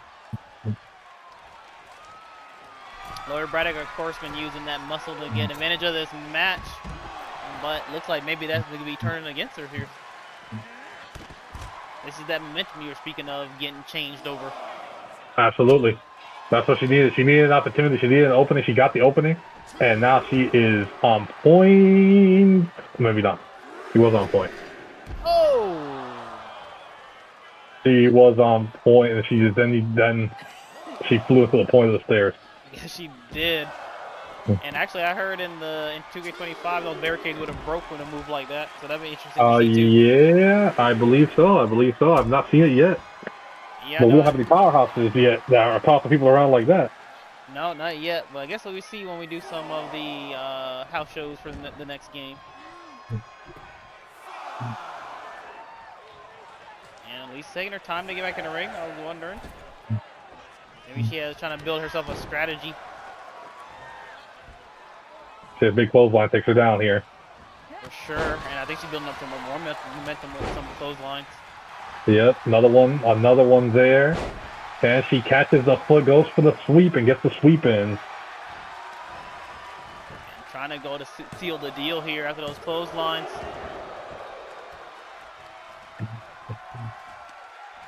at least kind of building the momentum that she needed here. Absolutely. Like Lori Braddock's not making it easy. Like maybe setting up for something. She's thinking about it. There we go. I thought it was reversed. It looked like it was reversed there for a second, but Yeah. Maybe she was second guessing herself for a second there. Yeah, it looked like she was. And oh my God, her one-arm choke slam. Look at that, just the power. There's a cover. Do we have any champion? And doesn't look like it. No, not yet. One-arm choke slam would have been the opportunity she needed right there. Absolutely would have been. Oh, and I feel like she tried to go for a spear right there. Didn't quite connect. She sure did. She almost flew through the ropes.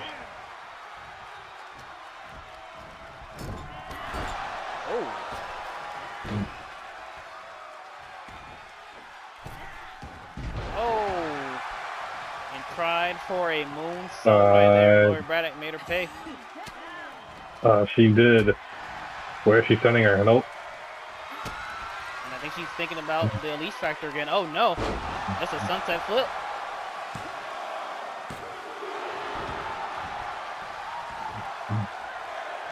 Definitely has put away many women. And the only thing I feel like Elise has next is the bittersweet, one of her other finishing maneuvers. But looks like she's gonna have to take some time to actually deliver the maneuver.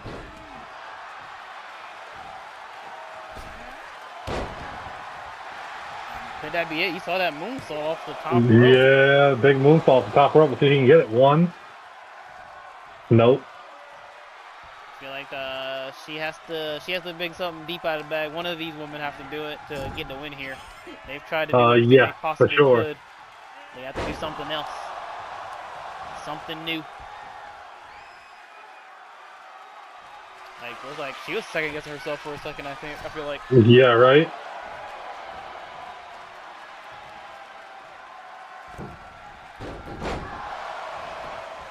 Oh, top rope.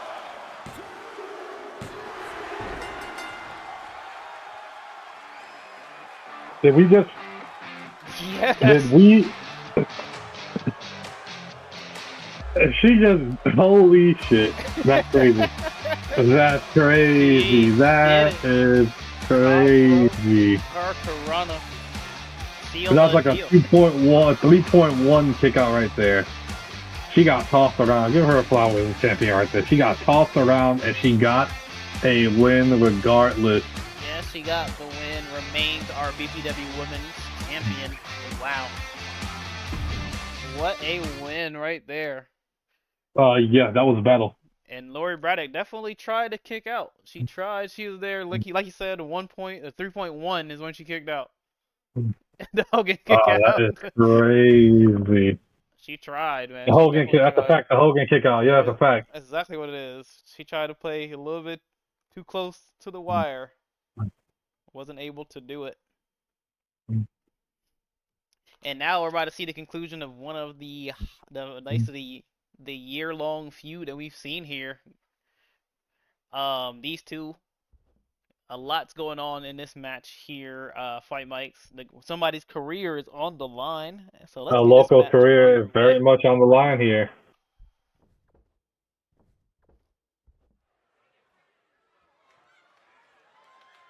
The following contest is an ambulance match.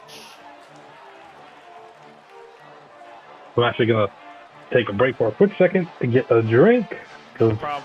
I've been sick for the last little days, so my throat starts hurting after a while. Oh, Give me one moment.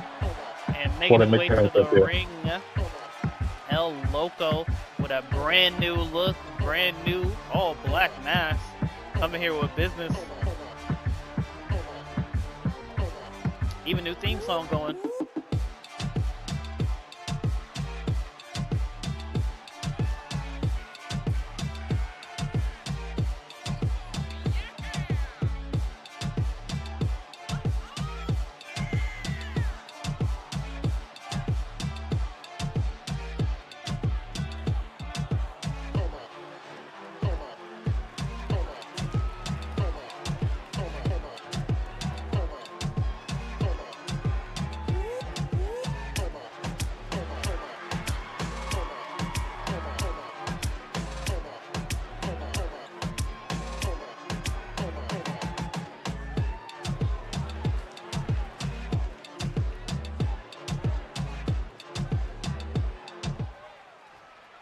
making his way to the ring. His opponent,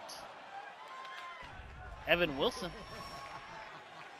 I mean, I don't necessarily think that was a glitch fighter. It's just like sometimes those big moves, like the finishers, are just not always the ending.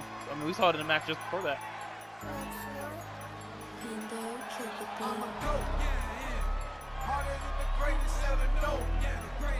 Catch me on the mic and I'll explode. Tell me that I really do the most. No, I don't. But I ain't done enough, I'm about to go. But I ain't done enough, you know that I'm about to go. I'ma have to play the game. They just waiting for the throw. Come and catch me on the court. But yeah, I don't have 2K, I don't have it on the PlayStation, so I can't play the My Island stuff, so I guess, X, let me know how it is, and Fightmikes will let me know how that is. I'm gonna probably try my faction. I heard that it's, like, not too bad, little challenges and stuff, and, I mean in the match, oh, yeah. But definitely been, I've been having fun playing it for sure. I've been playing these random matches and been having a blast. Haven't done any creative stuff yet, so I will plan on it after the game comes out, basically, after BPW. Yeah, the glitches, I'm back by the way, but the glitches are a little funny, they're a little crazy. I do remember it's funny because the other day, earlier today, someone was telling me that, like, man, shoot, the TSQ, you know, everyone have those rose tinted glasses, how good TSQ was. Yeah. And then they're like, man, I remember how good WWE 12 was. And I was like, dog. I was like, nah. I can't give 2K a pass. I remember WWE 12 was so bad at launch that they gave out free DLC. Oh yeah, and I think I still remember that they gave out like they gave out the master version that came for free because as an apology for the game being so crappy at launch. Oh yeah, the rule for ambulance match, you know, no pinfall, submission, disqualifications, or count out. The only way to do it, to win, is to force your opponent inside the ambulance, closing both doors. What's up? Oh yeah, you came at the right time, basically, Pat. Career on the line. El Loco decided to finally, he wanted this match, and he wanted it badly, that so much that he put his career on the line. He was that hungry for it. It was King. It was Kane, yeah. And upset, but the one thing I think like 12 did, of course, now, not only did they add the signature and finisher system, but they also did this whole like the tag team revamp. That was very, very good, I would say, at the end of it. Was that 12? Yeah, that was 12. That was when they introduced the signature system and when they introduced the tag team update. I remember, I think 8 or 9. 9, I think it was. 9 the one that introduced the hot tagging and stuff like that. Yeah. But 9 also introduced that stupid, which is funny because they have the underground match, so it worked out perfectly. The mount minigame. Oh yeah, yeah. The MMA mount minigame, they introduced that, and no, in 2008 they introduced that. In 2008 is when, and 9 had the glitch. Definitely. Oh well, yeah, it's crazy. But these two men doing damage to each other right next to the ambulance. Yeah, right on the ambulance, pretty much here. They're throwing each other pretty much onto that bumper here. Yeah, he's making it known that you know, you have to, of course, throw your opponent inside of it and close the door to win. It looks like El Loco already making it be known that he's trying to get him in there. Yeah, he's trying to get. I mean, his career's on the line. You gotta do what you gotta do. Exactly. Of course, brand new mask. Hear that? All black mask. And going back in the ring to do damage. These two, like I said, these two were friends not too long ago. Fightmikes. They former BPW tag team champions. They both they actually came unified because they wanted to both hit that Triple Crown championship status together, which they did, and some. They made themselves a pretty formidable tag team, of course, after the dissension. Evan Wilson, of course, went on to separately win the BPW Internet Championship, and El Loco did not take kindly to that. Absolutely, there was a big deal there. A lot of drama between these two, and this is where it all comes to. El Loco was willing to put his career on the line just to put some hands on them. Exactly. Hey man, 'cause Evan Wilson, he felt like, you know, after his their last match, they fought in an unsanctioned match. He thought it was done. He thought it was done after that. He won the unsanctioned Absolutely. match. He sure did. And we saw that very, very, very crazy promo from El Loco. As he basically did a home invasion. Yeah. He did what he had to do. He had to get his match. Well, I guess Here Comes the Pain was great. 19, you know, what's crazy for 2K19 was, I don't know how I felt about 2K19. I loved it, but it was I don't know. definitely it was a stark difference from what he did in 2K20 It was the most stable THQ game in the 2K era. I will say, Here Comes the Pain, you know, what people don't mention enough, 11. The last SBR game was great. And El Loco with a springboard maneuver, but wasn't quite able to follow up. I think he's going for another one. 19, I feel like 19 was good. When it comes to, I remember in our stream, 19 was like really, really good. Like, that was when BPW was, all the streams were doing well, nothing, the bullshit was happening, and then 20 happened, and we literally had to take a break because 20 was so broken, and then they didn't stream it for a little while. And oh my god, El Loco going for the attempt to put Evan Wilson inside the ambulance. And already trying to close the first door there to Evan Wilson. And he's trying his best. He has to get the door locked, but Evan Wilson saying, nuh-uh, not happening. And Evan Wilson there with his combo strikes and a flying knee. Got to get him inside, though, the ambulance. I think that's what he's trying to do. And it looks like he's going to do it here. And there, with the fireman's carry into the ambulance. And this time, he's going to try to shut it.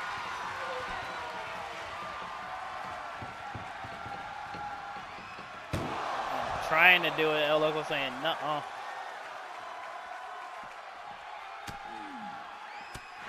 Oh, big back elbow and trying to go for a kick.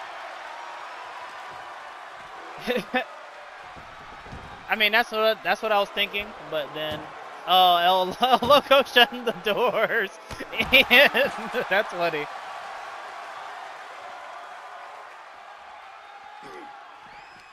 I feel like the career match gave it more weight, especially with Evan winning more of those matches, and Evan Wilson never really gave he didn't like make his hair like a part of his character or something. If he was like, that was like part of his character, then I would have made it a hair versus mask match. But he didn't really make that like a thing, you know. It'd been weird to kind of just put that into the feud. A person losing a lot and then putting his career on the line to finally get the match is a more, I think, valuable story from what was going on, from what we watched. Agreed. But it was definitely an idea I cross-fighter. I'm not saying it was a bad idea. I thought about it, but Evan Wilson wasn't that character. I felt like he cared about losing his hair. You gotta get someone with long hair to do all that. True. Make it at least a build up of them really going too much with their hair. And El Loco. Have we seen one? I'm sure in Mexico they've had them. I don't think we've seen a hair versus mask match in what, like 10, 15 years? It's been a while. It's not really like a thing anymore. Ball and Wilson 25. Yeah, I mean, it would be interesting for sure. I mean, maybe we'll see what happens if Evan Wilson loses. I feel like Ray and Dom are gonna do a hair versus mask. Yeah, he's definitely been growing out his hair. He's been growing out his hair. I was like, this little stuff. You've been growing out your hair. God, I think. Oh, I thought he was thinking about the willow up there. You know, no, I think he's waiting. No, he's waiting. He wants him to go up there. He wants to smoke on top of the ambulance. This is crazy. Yeah, they don't really do that in the locomotive. That big super kick. As soon as he gets up there. He probably should have thought about that one before he let him get up there. And it looks like Evan Wilson answered back with the flyby kick is what he calls that one. They went finisher by finisher up there. And yet again. Yeah, I know mask versus mask happens in Mexico a lot. That's really where that culture is from. Oh, nice. Have you seen that, Fightmikes? He did 3 flyby kicks up there. This match is getting crazy. Yeah, he's getting crazy. He did not The care. problem is all right. Now you gotta toss him off the ambulance and toss him into the ambulance here. Yeah. They just slamming each other on top of this ambulance here. I hope. I'm not sure if you heard the audio there for a second. He was saying this is for his daughter and wife as he was hitting those flyby kicks. Of course, you know, like I said, that home invasion. Absolutely, you took it a step too far. What in the hell is he thinking? Oh my goodness! Oh my god! I figure out a splash behind it, just ridiculous. Letting it be known for sure. Crowd, of course, yelling, "This is awesome!" And like I said, those flyby kicks with a little. I'm with the crowd here. 100% on the side of the crowd here. But that's like in Mexico. That's like a big thing though. When you do a mask versus mask thing, it's like usually for like your career and like your legacy and stuff. It's not a thing in America because they don't really wear masks. Most wrestlers. Yeah, that's true. It's not really the mask is more of a thing. Yeah, well here it's just more just an engine to sell. Well, not really. I can't say that because really the ones that are the culture are the ones that are the engine to sell masks. They do. You know what, Spider? It's funny you say that because they have NXT chants. If you put NXT commentary in 25, they'll do the NXT chants before every match, regardless of the arena. But they don't have EPW commentary. So that's all I wanted to. Oh wow!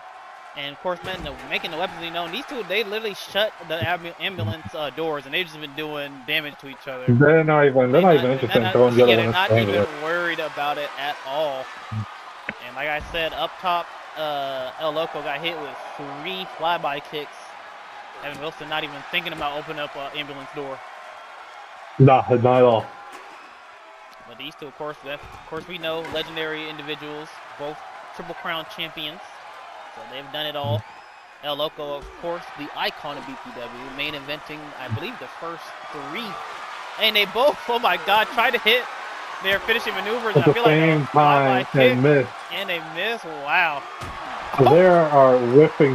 He kicked him in the back of the head, and he hit him in the face with a shovel. That's ridiculous. He did the flyby kick to the back of the head. Okay, we got a taunt here. Are you gonna?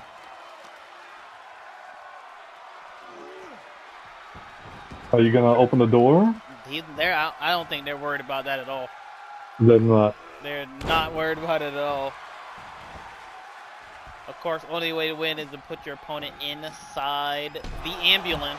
But these two are not worried about the ambulance in the slightest. No, they are not. Oh yeah, looks like El Loco may be thinking about opening. They're finally on his way over there. All right, we gotta start here. Open the door.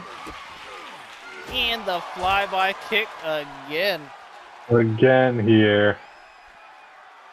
I think Evan Wilson definitely not worried about it. He's thinking about brutalization.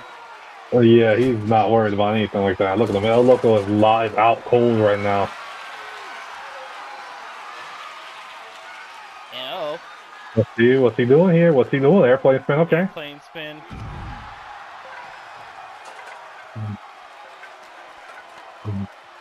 Yeah, I do remember that. I do remember that fight with Ray having to ask. I'm thinking. I always thought that the consensus was that they kind of, because WCW forced him the way they forced him to take off his mask, that they gave him the opportunity to put it back on. And of course, El Loco, they're taunting. And they, like I said, they've been hitting each other with everything, weapons. Now whipping out a sledgehammer. I think El Loco is, he's not even focusing on getting him inside right now. He's just worried about damage. That was like 4 or 5, and then followed it up with the locomotive. I think this just goes way deeper than just a match here. Yeah, I would agree with you. I would agree with you. They're just thinking about each other, and with the ankle slam there on the outside. Yeah, he's not looking too hard on that. Both of them are down. The Loco's getting up here. You understand that they're also slamming each other on side of all that stuff on there, those weapons. That's not a level landing ground. Even though you don't want to hit that thin padding either, but you definitely don't want to land on a shovel and a sledgehammer. No, you don't.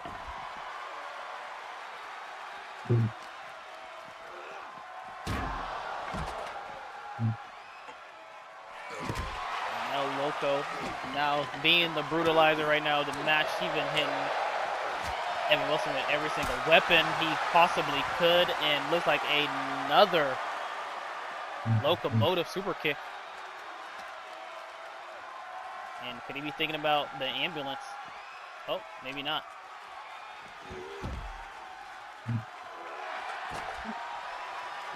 And looks like Evan Wilson Again, it's just not. He's bleeding bad right now, yeah. He's been bleeding for a little while here. The cut's not getting worse. See what he's going to go for here. Loco has not tried, which is crazy because this is his career here that's on the line. He has not tried to put him in the ambulance. I guess they both going to retire after this match to where they're going. Yeah, I think this just gets deeper than just the retirement. I feel like this has been something that's been building all year since their team work ended. I think they've been at each other's neck, and now I think it's time to see. Maybe he's thinking about closing it here. Oh my God. He's trying. Ooh, we got one door. Got one door. Oh my God. And El Loco did it. El Loco did it. On the first try. Respect there on the first try there. Yes. Keeps his career.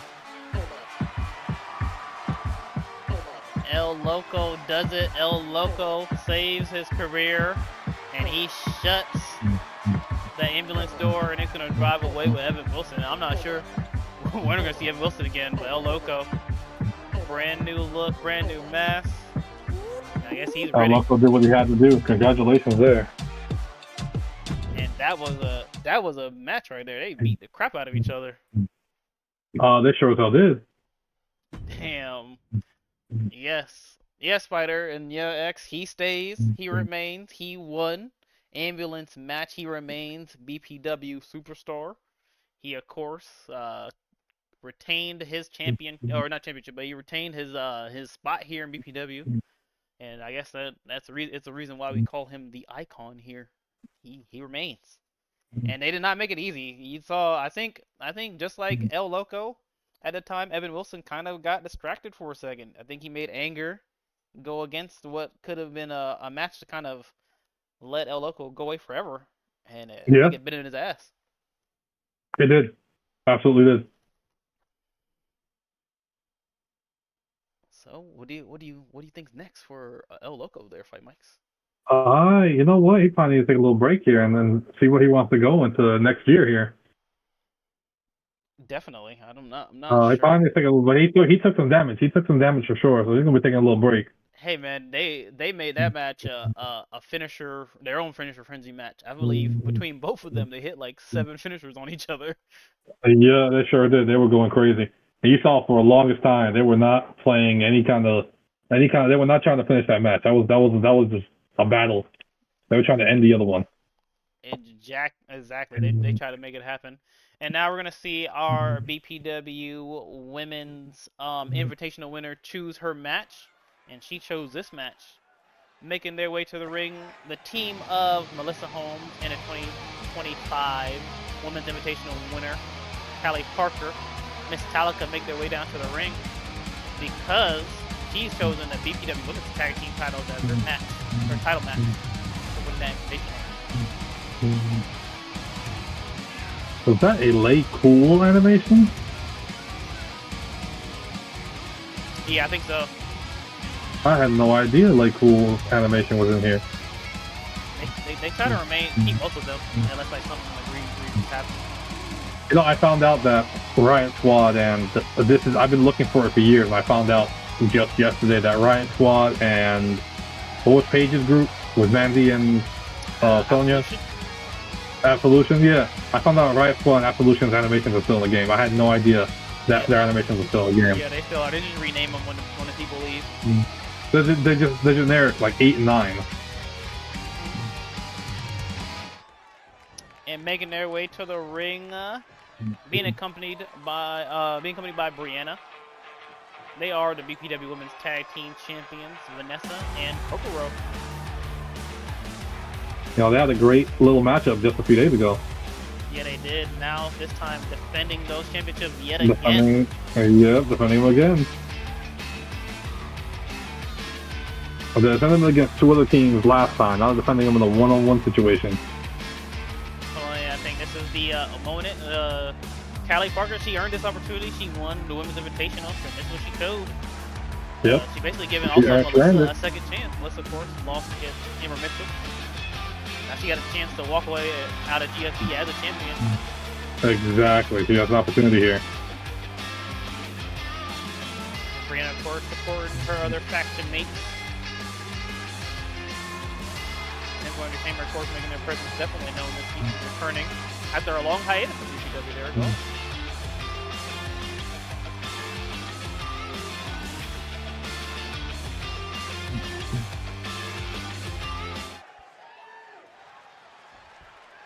And then after this, Fightmikes, it'll be time for the main event. It will be. We got a three-way for the World Championship there. Yes, sir. That'll be multiple World Championships. Yes. So this is, like I said, big match. This is the title that Callie Parker chosen after winning Invitational. You know, you get a championship match to go for broke when you win Invitational. She chose this. She got the opportunity to join her friend and become tag team champions. Get those tag team champions. And Metallica has been known. Haven't been a unit for a very long time. Fightmikes. They, from history, back in the earlier seasons, they were the most dominant tag team in BPW. The most dominant. For the reason. They reunited. Of course, this season has been undefeated as a duo this season since they reunited. Now let's see if that win streak can continue against the champions here tonight. Yeah, but actually, this is the co-main event like we had yesterday or 2 days ago. 2 days ago, yep. Main event still to come, that triple threat match. And it looked like the crowd, they got back up hype, but they were very quiet for a second. They were calming down from the last match. The last match was crazy. Oh, Loco, yeah, he did it, man. He did it. That was definitely interesting to watch. That was a very good match. Kokoro and Melissa going to start the match. Miss Metallica, they're gotta make their presence known here in this match. And look at his elbows. Now, of course, you know, all these ladies, they've been in action a couple days ago. Callie, of course, was in action earlier. What do you kind of think the strategy here, Fightmikes, in this kind of match? You know what? For the champions were in a big match just a few days ago, and they swept it. They swept it and won. But you know, they still were dealing with 4 other people, and the match was kind of insane. This is a more tempered, easier match, a standard tag team match, a 2K24 tag team match. So not very standard, but a standard tag team match here. So you know, anything can happen. They gotta stay on point. I mean, Tetsu's the beast. I'm ready to see him. Definitely is. And and Callie Parker, you know, she was in action earlier. She's on the winning team Brawl. So she's in action there. That's earlier to this evening. So she, do you think that that kind of, she didn't do anything crazy in that match? She was, you know, she did exert energy. She was there. When she was there, she hung out. You know, she obviously was. Do you think that could affect her though in this match? It absolutely could. You know what? It absolutely could. Both ways. You got 3 of the 4 competitors in here who have been in matches. And so the stamina is going to be there. You know, you're gonna hit that fatigue. You've been dealing with nonsense, piled up injuries, a lot going on there. I'm giving the edge to the challengers right now just because the champs went through it. Definitely. The hair choices are really good. Once they fix the issue with the island hairs are awesome. Yeah. Definitely don't. I don't have. Look like Brianna making her presence known. I don't have the option to the island stuff. I know that I heard that the My Faction stuff is unlocked for everything else. So maybe that's something I'll look into this year of playing it. Yeah, the My Faction stuff is unlocked. Yeah, you got it's unlocked. I saw that. Yeah, I saw that and unlocked everywhere. I also saw something where just in looking in the game files, I believe that they're going to be adding wrestlers they're going to be adding additional wrestlers into My Faction that aren't like alter egos. Yeah, they did. Right now it's just, I guess, when if you play right now and you get to like one of the higher ranks, you get like an exclusive DDP and stuff like that. And that obviously comes with stuff that you could use for everything else. So there's a lot to play. Of course, I just haven't had the time to play, like just straight up play it. But when the game comes out officially, I'll have more time. And when BPW is done, Yeah, exactly. I'll get more time Exactly. You have a little more time. A little more time, get stuff going. Uh-oh, and we've seen that before. The Shatter machine. They've Yes, won we matches with that have. before. Think of that as basically one part of their tag This team is finishers. okay. I was gonna say a quick breakup here, but if I'm remembering correctly, the game only or the match, the referee only allows them what 2 breakups per person. Yeah, 2 breakups per person is what's allowed. And so after that second breakup here, maybe you should have let your partner. I mean, obviously it was a finishing move, or a big move, I should say, but you maybe should have waited.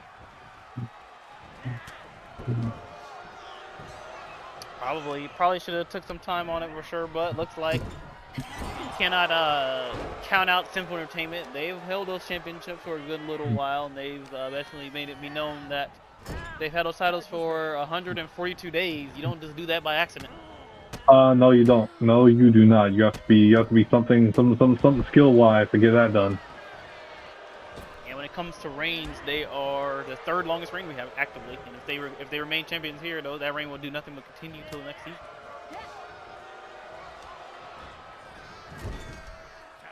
And looks like they're kind of working tag team as those tag team maneuvers for sure. Oh, that's actually the first time I've seen that move. It is. That's an interesting move right there. Not very impactful for the one performing it. But it got the job done. We went for a springboard stunning, got reversed. Definitely. Callie Parker, of course, coming back to BPW later in the season, but her presence obviously been felt. She's been in some big matches already. Got its opportunity here. Obviously. She could be walking out as coming back after a long hiatus back to BPW as champ. And oh my God, what is Melissa Holmes thinking about? And look like she just affect her with that? She sure as hell did. It's like did she just hair whip?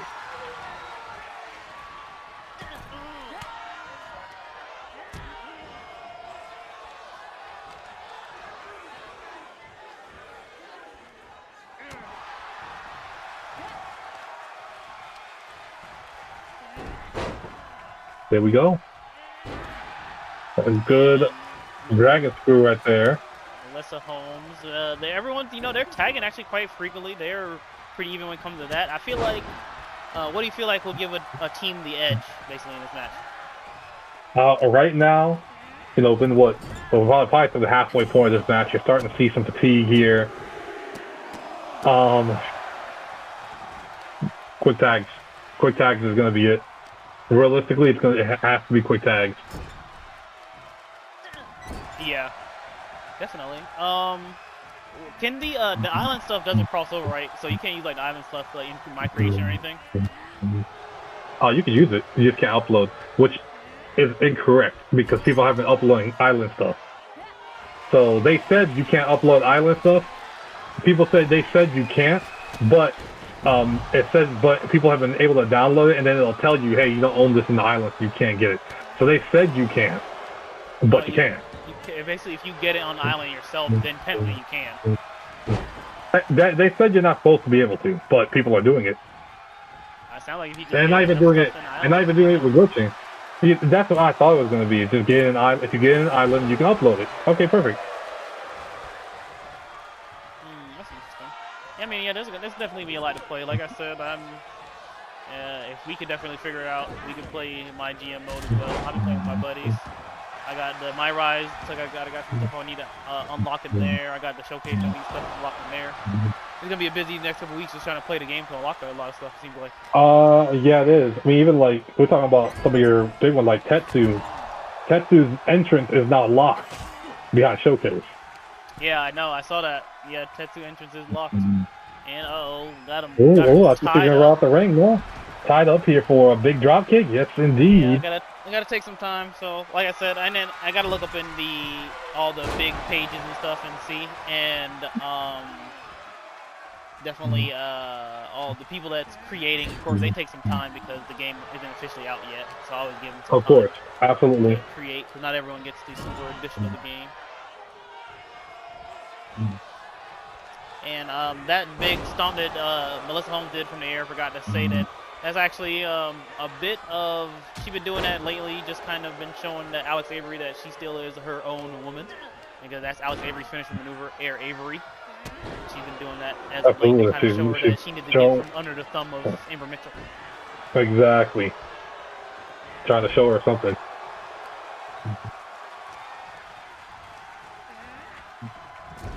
I mean, it just kind of, it's more so a reason for people to play the different modes and be in the game ecosystem more tighter. That's like a game design thing. It's not like an only them thing. You know, I'll tell you though, I played the island, and it's really because my friends that were playing island nonstop, and they don't play universe mode. They'll play career mode. They don't play universe mode. They don't play any other mode. They play that mode, island. That's what they wanted. They wanted something like that for years. They got it, and they it's not the best thing in the world. That I don't get. I don't get showcase. I get some people's view of it, that they're like, you play a game to unlock stuff. That's how it used to be, and I agree with that. But don't sell an accelerator that unlocks everything if you didn't want to unlock everything. Definitely. So I mean, I gotta play the universe mode. I gotta play my ride, and it's whatever. It's like I've had fun just playing the game this year, so I'm not as angry. Last year, or this year, I guess, when the game first came out and the new controls happened, I wasn't quite happy. It's not what I used to, but now I got used to it. It's pretty fun to play, so I'm just gonna slowly unlock it and then create stuff while I'm unlocking. Like throughout the weeks, I try to do what I normally do, like do a certain set of things, like maybe create all the titles and arenas, and then switch it, Which is fair, yeah. Do things like that. Entrances, and then just do it all slowly. And I think Melissa Holmes in the corner, she's setting up for the KOE. She named this in remnants of her husband, the knockout elbow. Big time elbow. And this will be it. No, that is, I believe, Vanessa's second save. I think that is. I think the second time she saved Kokoro, or maybe was it vice versa? Did Kokoro save her first time? It may have been. I was thinking it may have been vice versa. No, I'm pretty sure it was Vanessa that jumped in. Well, there you go. Like she only she got a save. It seems like that KOE definitely could have been it. Kokoro, of course, a very 100% individual herself. She is. Oh, that was a very unique tag team thing right there, throwing her into that. That was very unique right there. I haven't seen that one before. I'm actually amazed that Brianna, of course, the leader of Sinful Entertainment, has become more of a factor in this match. Fair. You know what? She hasn't gotten involved much at all. Yeah, she got a little bit involved earlier on, but after that, she's kind of, maybe she got warned by referee Chad, and she's just been kind of locked in since then. Cannot interfere. She's buying her time. Biding her time, excuse me. And looks like Sinful Entertainment back in the driver's seat.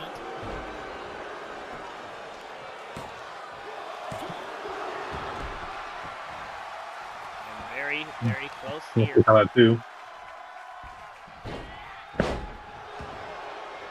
Yeah, definitely gonna see. I guess you guys are gonna see how the My Island is when the game officially comes out. It's probably gonna be a day one update.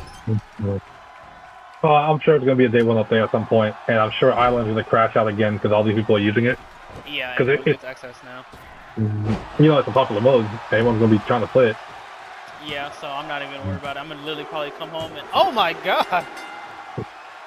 If we just get new champs, we sure as hell did. We sure as hell did. That was indeed the. Looked over for a second, and that was it. A split second. Look at that. Just a split second.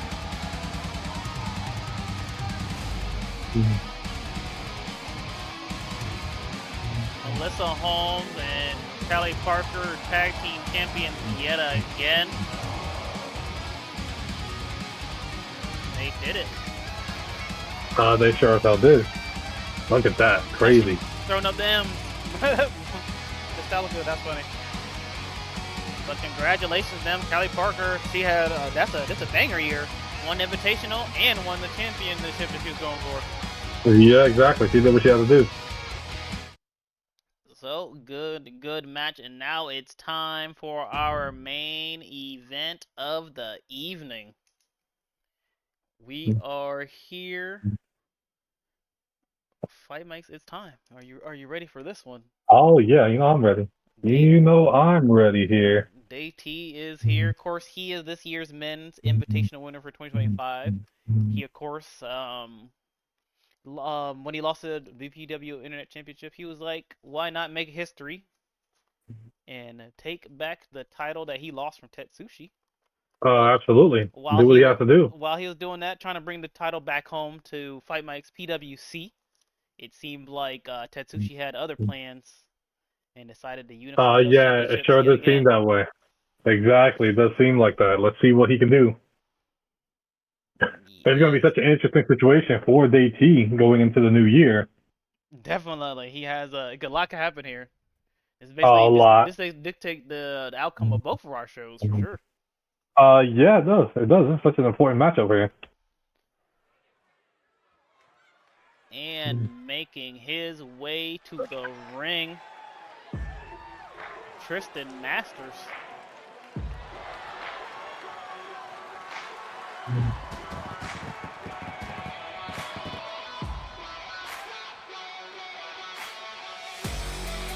Of course, Tristian Masters, Fightmikes was the BPW Undisputed Champion for a good long while before he finally lost it. That cash in kind of messed him up. He was on a good run. He was on a run there, and now in his main event. Big opportunity here. Oh, my apologies. Their mother is back. 1 sec.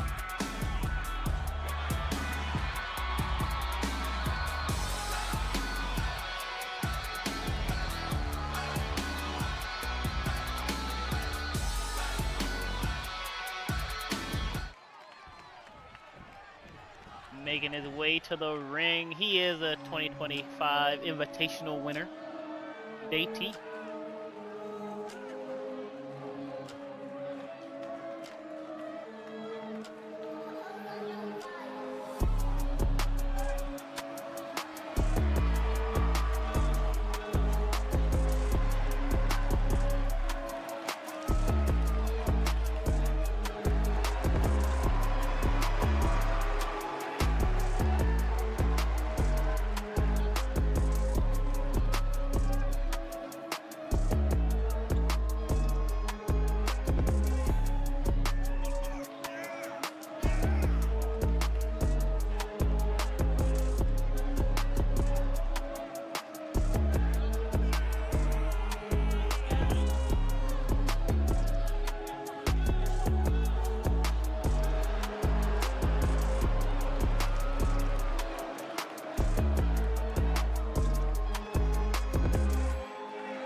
And making his way to the ring, representing the Vanguard, he is the ESWA World Champion and the BPW Undisputed Champion, Tetsushi Takeru. And yet again, walk away as both champions. He's done it yet again, holding the world title of 2 different brands. That, of course, takes a level of skill that people aren't usually accustomed to. So yeah, Tetsushi holds our title over his shoulder. That's the BPW Undisputed Championship. And then, of course, holding the ESWA World Championship. He's carrying it in his other hand. Second BPW main event also for Tetsushi.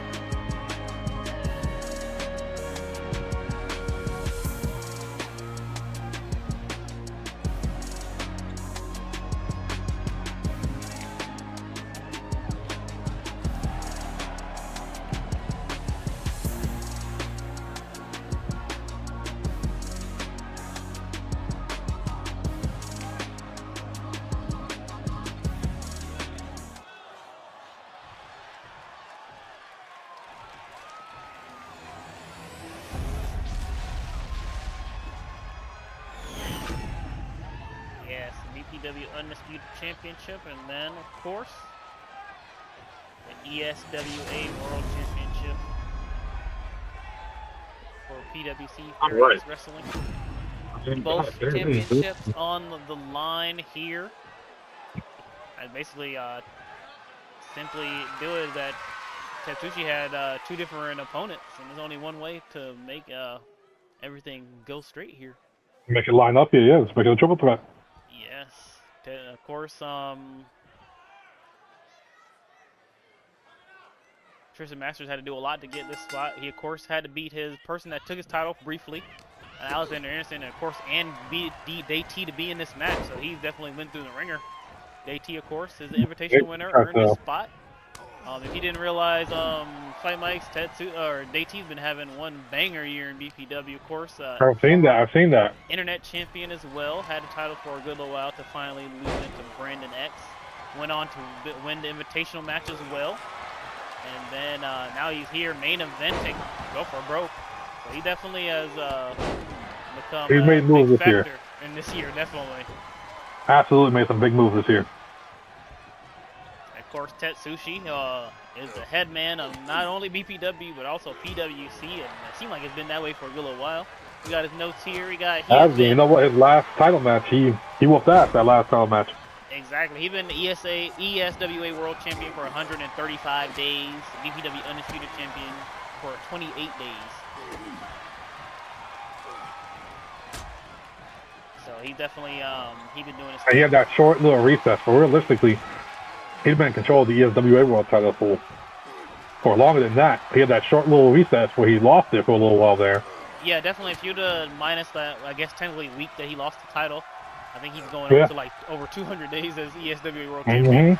And now just manhandling both of them right now. Got Tristian Masters. Look at him. He just tossed him around.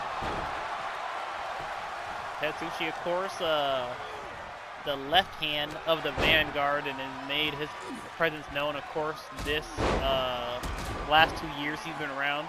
In a short amount of time, Fightmikes, he was with the shortest, basically, time to becoming a world champion, Tetsushi. He also, his first year in, won the Invitational, main event of the Go for Broke, won the championship.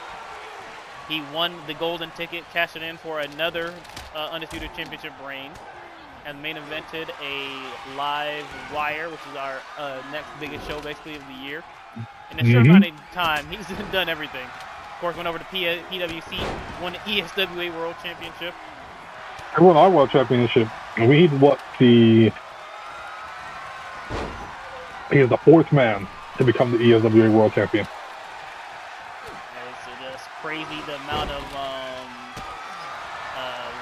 sway this man's had in a short amount of time in his wrestling career. He's been lethal. He's been lethal in the time he's been around. Of course, we've seen this matchup before. Tristian Masters and Daytee, they had a banger on the Shatter before we streamed last week. And of course, that's why Tristian actually won this spot here again. He said was having to beat Daytee. What do you think is running through the head of Daytee? You know him personally, so I wonder, what do you think is going through his head here in this match? He's gonna get jumped if he doesn't bring that championship back. He knows. It's like that. He knows. He has a whole roster of people hungry for championships. They haven't been to get one because he lost it. Yes, your show definitely has not been a part of hasn't had to have an active world champion. Tetsushi has made his presence known there a couple times, but he's basically came, whooped ass, and left again for months. Exactly.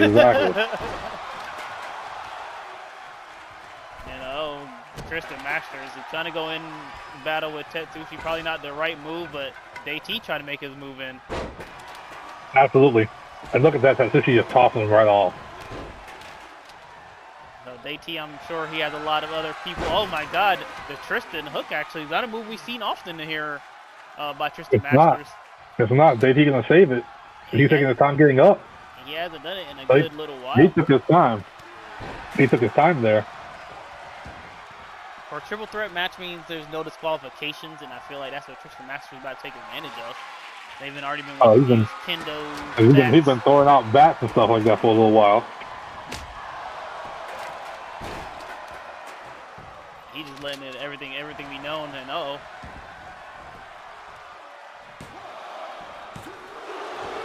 Just a cover Definitely, here. Slayer. Tristan. Definitely not want that. Don't want that to happen. He calls that the meteor drop, and it's a reason. There's a big reason for it. Oh my God, that was. I've seen that Paradox Wrestling as well. He's ended some of our top tier competitors.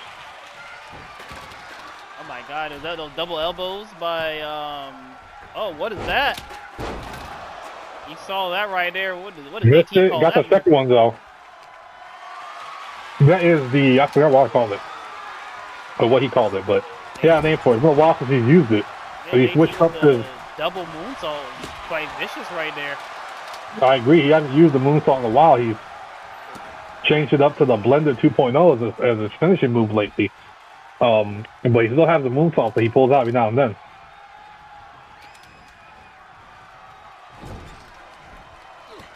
Definitely, and now it looks like letting it, going back into action. Tristian Masters got back up, and even putting down Tetsushi. I believe that basically this is opportunity. This is when, like you said, fatigue kind of building into triple threat matches. You got to keep your head on a swivel, because so much can happen in a short amount of time. Absolutely. You can get caught up real quick. There's a cover, Daytee with the save. And of course, Tetsushi doesn't have to get pinned to lose the championship. Nope, not at all.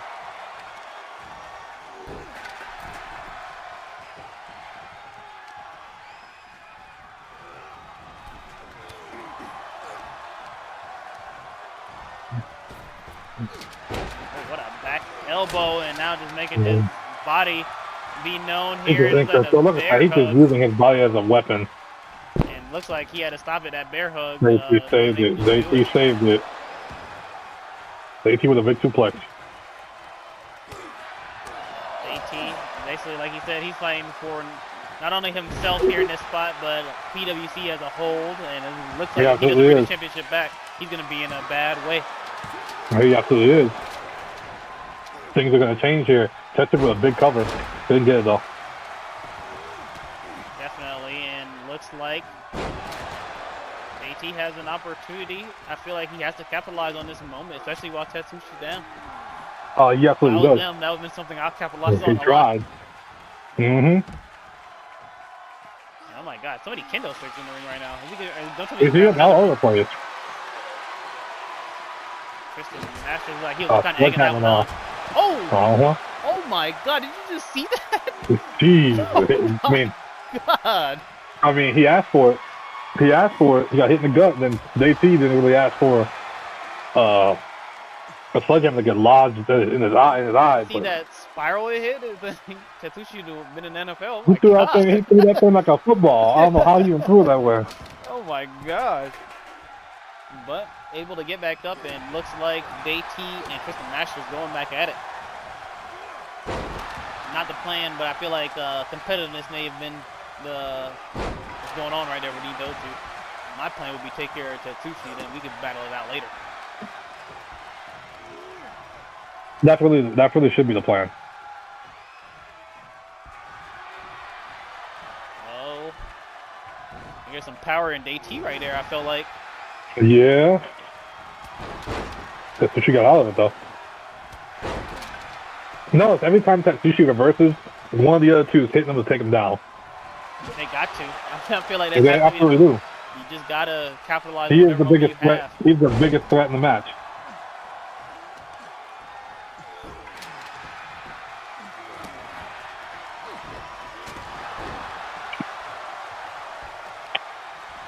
And I feel like this is an opportunity. Triple threat matches, like you just gotta keep your head on swivel. You never know what can happen. You just gotta take advantage whenever you can in this match, and they've been trying to do it now. The right strategy is there, though. When we saw with the tag team title match earlier, the men's tag team title match earlier, we got to isolate the biggest guy in the ring and take him down. Well, they didn't do it earlier, and look who won. In this one here, you got to isolate the biggest man in the ring, take him out. So she's out of the ring now, he's down. And this is when you have the opportunity to take advantage here.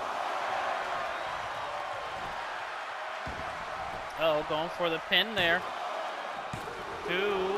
Oh, and only a 2 Ooh. count. Tetsushi, like he wasn't maybe fast enough to get in there for a second. No, he was struggling to get in the ring there.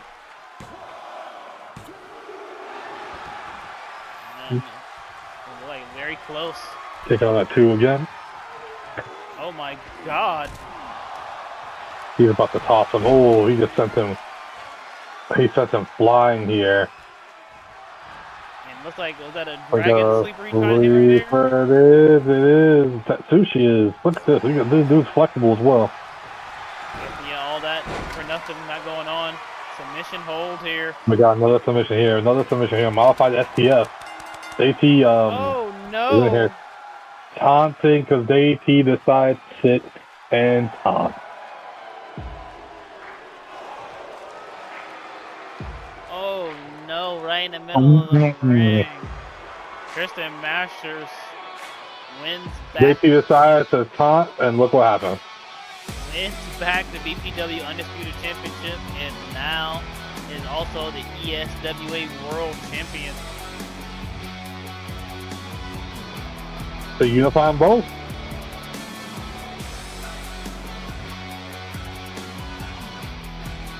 Look at that. This is not a good day for Daytee. Having a banger year for sure. It's been Tristian Masters. Tristian Masters had a banger year for sure.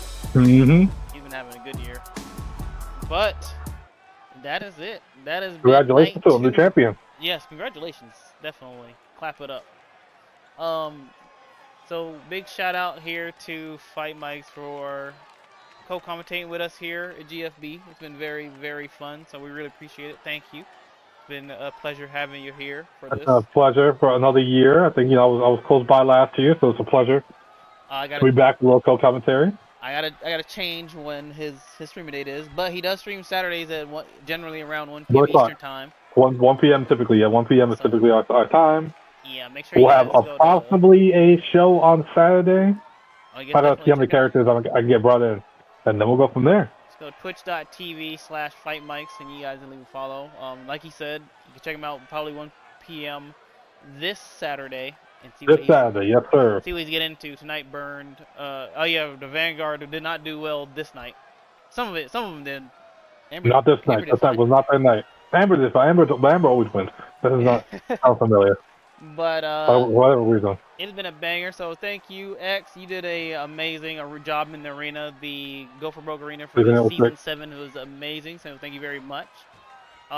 Thank all the moderators. Spider hanging out. Got some other people that was hanging out in the chat, so I really appreciate you guys as well.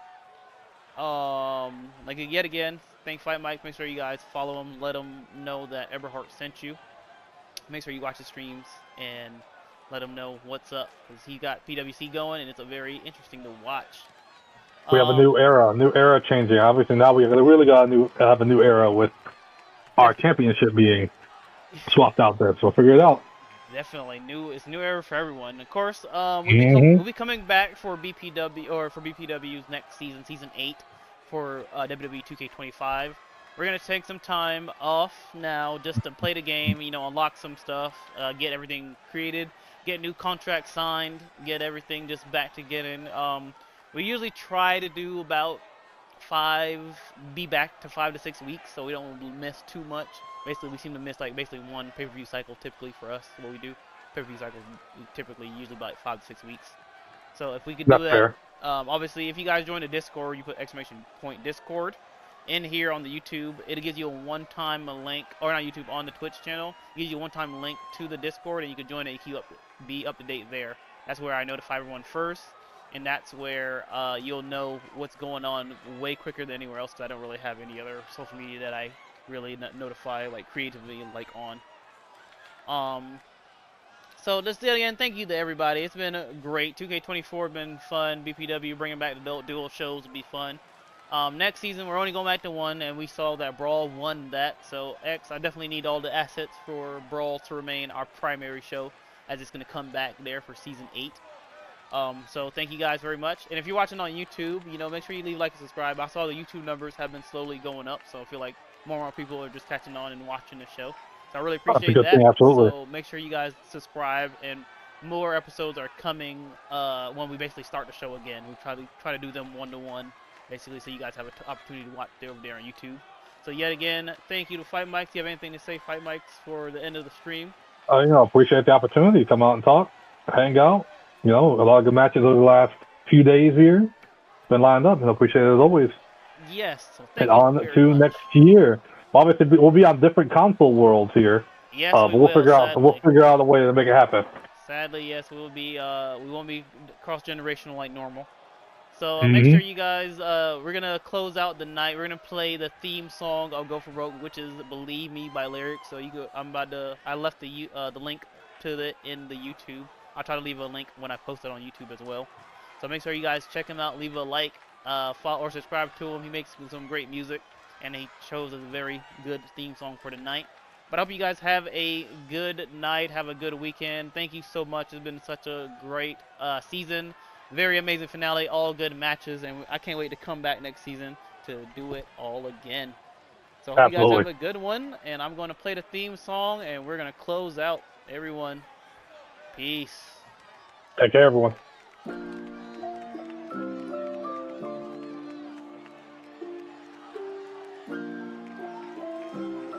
Lyrics. They don't call me lyrics for no reason. We're blinded in the dark just like a letter with no meaning. Hyperventilate while breathing. An addiction, some are fiending. Occupy your time while reading. And I'm puzzled by the ones that's out here creeping. And it's usually your friends that be the ones I hit deceiving. And I've come to realize it's only God that can defeat me. And the thing I stand above has been defeated. And the son of man was strong to take the beating. As I visualized, I heard that he was feeding. And the sheep appreciated, we're just eating. But one of them was scheming. Jesus knew I had a meeting. And it was clear that Judas fell a weakling. But it was clear. That didn't mean that he was sheepless. Just a few people on his team that disbelieved him.